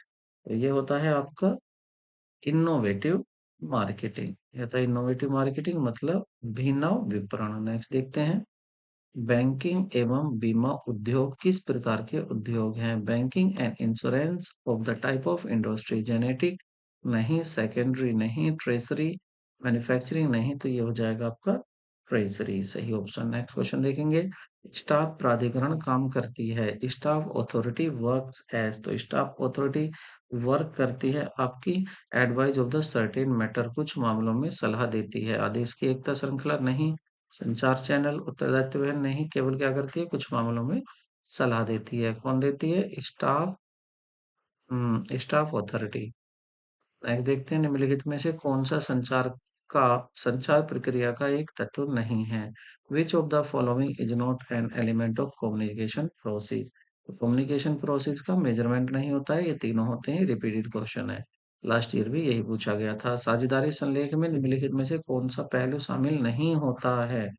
Firm का नाम नहीं होता है, firm list of employ of the firm नहीं होती है, ड्यूरेशन ऑफ बिजनेस नहीं होता है, procedure of the dissolution of the firm नहीं होता है। तो देखिए ये नहीं होता है आपका list of employ of the firm, firm के एम्प्लॉय का नाम नहीं होता है। तो पार्टनरशिप डीड होती है, उसमें आपका नेम ऑफ फर्म भी होगा, ड्यूरेशन ऑफ बिजनेस भी होगा, प्रोसीजर ऑफ डिसोल्यूशन फर्म भी होता है। नेक्स्ट देखेंगे, invisible in the balance of payment account refer to, भुगतान संतुलन खाते में जो अदृश्य का अर्थ है वह किससे होता है? तो अदृश्य का होता है सेवा का लेन देन से, सर्विस ट्रांजैक्शन से। नेक्स्ट देखते हैं, विक्रेता के संबंध में खरीदारों के अधिकार और शक्ति में सुधार के लिए नागरिक और सरकारी एजेंसियों का एक संगठित आंदोलन कहलाता है। ये आंदोलन कहलाता है आपका उपभोक्तावाद।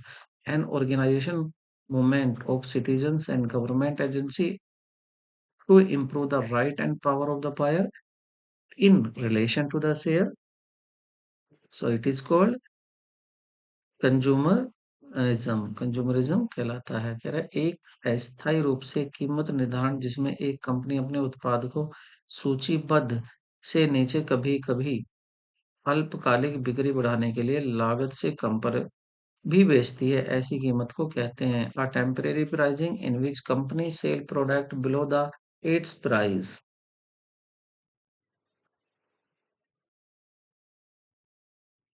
Sometimes even below the cost increase short term sale, तो ये कहलाती है आपकी प्रोपोर्शनल प्राइस, प्रचार कीमत का निर्धारण। नेक्स्ट देखते हैं, पैसा वह है जो पैसा करता है, पैसा वह है जो पैसा करता है, पैसे की यह परिभाषा किसके द्वारा गई? Money is what does the money do, does, money is what money does, तो ये कही गई थी आपके वाकर के द्वारा कही गई थी। किसके द्वारा पोस्ट कोड की अवधारणा दी गई थी? तो पोस्ट कोड की, who given the concept of post code, मतलब planning, organising, staffing, directing, operative और आपका रिकॉर्ड, तो ये दी गई थी लुथर गुलिक के द्वारा दी गई थी। किसके द्वारा दी गई थी? ये लुथर गुलिक के द्वारा दी गई थी। इंपोर्टेंट है, इसको याद रखना है। नेक्स्ट देखते हैं, संगठनात्मक प्रक्रिया में सम्मिलित है, प्रोसेस ऑफ ऑर्गेनाइजेशन इंक्लूड, तो जो प्रोसेस है ऑर्गेनाइजेशन उसमें क्या इंक्लूड होता है? तो उसमें इंक्लूड होता है आपका असाइनमेंट ऑफ ड्यूटी।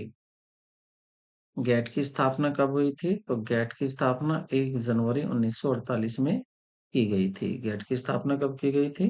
गेट की गई थी 1 जनवरी 1948 में। वैसे इसका ऑप्शन दिया हुआ था आपका टू, टू ही है, ठीक है।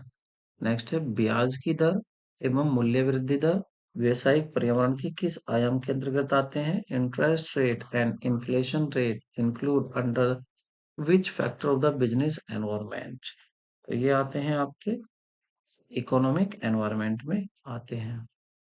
निम्नलिखित में से कौन सा सिद्धांत फ्यूल के प्रबंध के सिद्धांतों में शामिल शामिल है? Which of the following is include in the fuels principle of management? तो ये आपका unity of command, harmony, discard, cooperation, development of each, और ये हैं आपके टेलर के तीनों।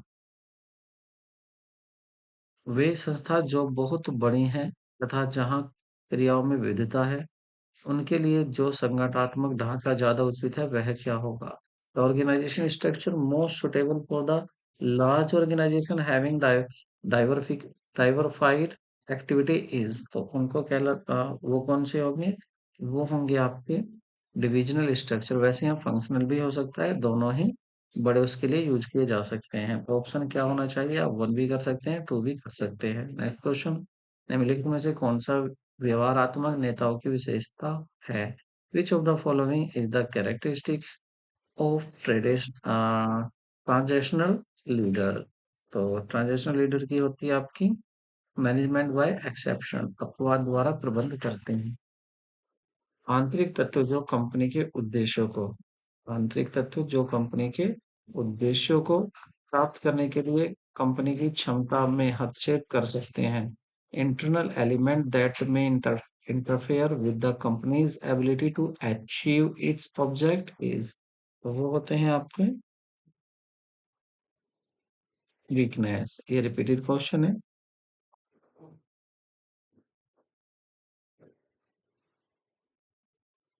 तब होती है जब सभी आगतों के प्रतिशत में वृद्धि के परिणाम स्वरूप उत्पादन में कम प्रतिशत में वृद्धि होती है। occur if the given percentage increase in the all in result of similar percentage increase the output, decrease return of scale। निम्न में से किसका प्रत्यायोजन किया जा सकता है? Which of the following can be delegated?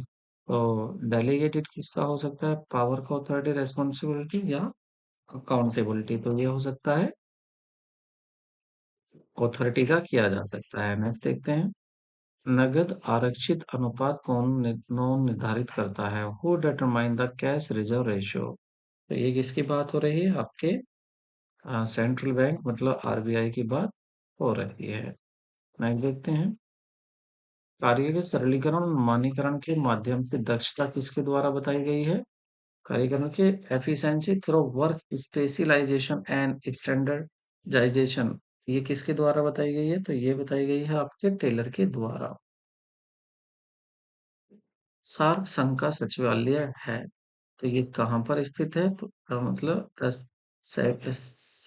Secretariat of association of SAARC is situated, तो ये जो स्थित है ये है आपके काठमांडू नेपाल में।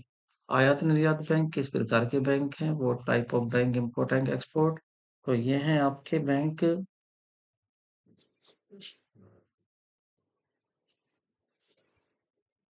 ये विशिष्ट बैंकों में आते हैं। निम्नलिखित में से कौन सा स्रोत आंतरिक भर्ती का स्रोत है?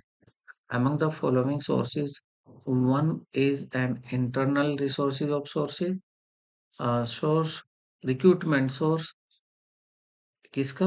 आंतरिक भर्ती मतलब इंटरनल सोर्सेज की बात हो रही है। कौन सा होगा? ये होगा आपका ट्रांसफर।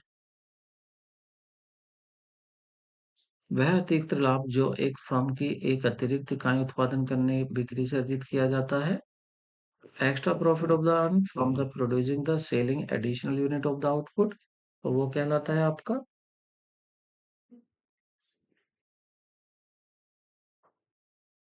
Marginal profit. नेक्स्ट देखते हैं, संघर्ष के दूसरे पक्ष पर प्रभाव किए बिना किसी के हित को संतुष्ट करने की इच्छा कहलाती है।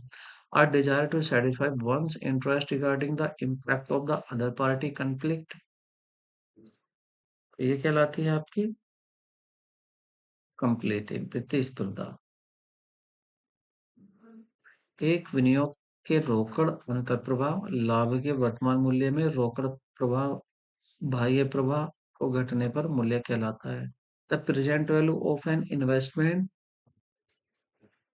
present value of a investment's cash inflow minus the present value of its cash outflow is known, इसको कहा जाता है नेट प्रेजेंट वैल्यू। उपलब्धि सिद्धांत की आवश्यकता का प्रस्ताव किसने दिया था? Who has proposed the need of achievement theory, तो ये किसने दिया था? बिल्कुल, ये दिया था आपका डेविड एम मैकलेन ने। तो यहाँ पर आपकी वीडियो पूरी हो जाती है, मतलब आपका पेपर पूरा सोल्व हो जाता है। कितना हेल्पफुल है ये आपके लिए, आप कमेंट में जरूर बताएं। देखिए आपका समय बचाने के लिए बीच में कोई बात नहीं की है, फटाफट आंसर दिए हैं, फटाफट क्वेश्चन दिए हैं आपको। वीडियो को लाइक करें, चैनल को सब्सक्राइब करें। मिलते हैं नेक्स्ट वीडियो में। Take care, bye bye.